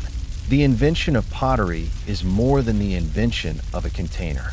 It is the beginning of preservation, of preparation, of thought stretched into time. With pottery came cooking. Imagine, if you will, a world where food had only two fates, raw or burnt. Before pots, fire was a blunt tool. It scorched or seared or singed. Meat went on a stick, roots were buried beneath. Coals, and much of nature's bounty remained untouched simply because it couldn't be softened. But with the clay pot came boiling, stewing, simmering. Flavors emerged, textures changed. Food became medicine, nourishment, comfort. Suddenly bones released their marrow. Grains softened into porridge. Leaves and bark and wild bulbs surrendered their bitterness. People could eat what had once been inedible, and fire became not just survival, but transformation. The earliest kills were not grand structures. They were shallow pits dug into earth, fed with brush and kindling. Simple, humble, and yet, within them, alchemy occurred. These kills weren't only about pottery. They became the first laboratories of heat. People began to understand that fire could do more than destroy. It could refine. With each experiment, the fire was shaped. And it, in turn, shaped us that it's easy to overlook the clay pot. In a museum, behind glass, it sits silent, decorative, unmoving. But look closer. Each one holds a whisper of the fire that birthed it. You can trace the fingerprints in the curves. See the thumb pressed into the rim. The tiny crack near the base, perhaps from being pulled too early from the flames. These are not just objects. They are time capsules. And in the soot-stained walls of early kills, archaeologists find evidence of care, of repetition, of failure and refinement, of learning. Fire taught us patience. It taught us that not everything must burn fast and bright. Some things, like pots, must sit near the edge, must be turned slowly, must be tended with quiet hands. And as pottery spread from the rivers of Mesopotamia to the terraces of the Andes, From the Nile Delta to the Japanese archipelagos, so did recipes. So did culture. So did comfort. Communities gathered not only to eat, but to prepare, to stir and taste and wait. The hearth became the center of the home, and the pot became its heart. Even in the quietest of homes, fire cracked and hummed beneath. The stew. Children fell asleep to the scent of cooking, dreams steeped in broth and smoke. The pot bubbled like a slow lullaby, marking the hours not with hands of a clock, but with ripples of warmth.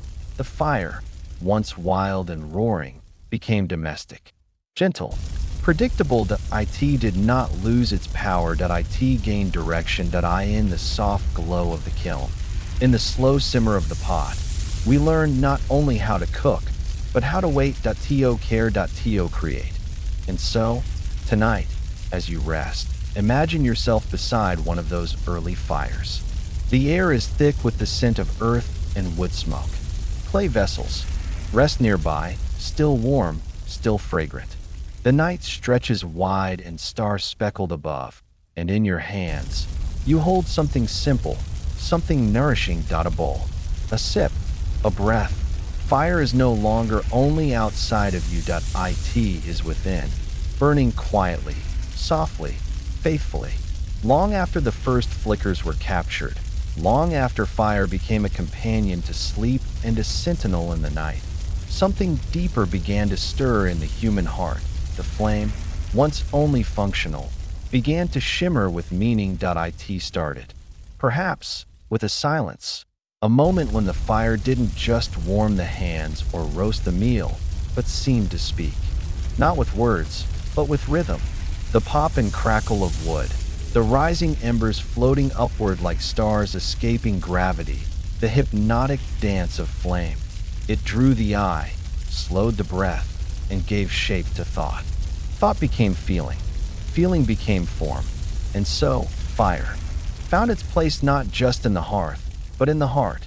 Welcome to the age of ritual, that quiet, tender transition when fire ceased to be merely useful and became sacred. Thousands upon thousands of years ago, in the Upper Paleolithic, human beings began to dream collectively. Across the world, in places where no words were written, the same instinct emerged, to sit in circles, to chant or hum or breathe in unison, and to watch the flame.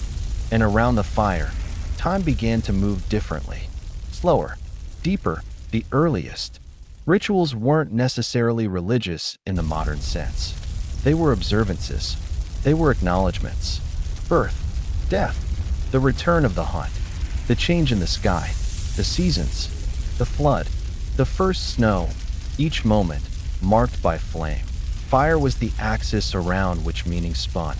It was lit to mark transitions, a birth, a passing, a migration. Fire lit the way when crossing from one place to another, or from one life to another. Ashes of the dead were laid with care beside smoldering coals. In many early societies, the soul was thought to leave the body in smoke. There is a stillness in watching flame, a stillness that invites reflection, surrender, connection. Fire taught us to pause, to mark a moment, to see time not just as passing, but as layered. And in those layers, early humans began to build meaning. Consider this, the torch.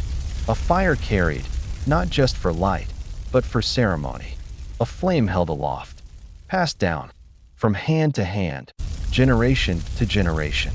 The act of holding fire, of guarding it, of tending it, became a symbol in itself. A reminder that what we carry is precious, fragile, sacred. In caves across Europe and Asia, archaeologists have uncovered evidence of ceremonial fire use. Charred remains not only in hearths, but in patterned arrangements.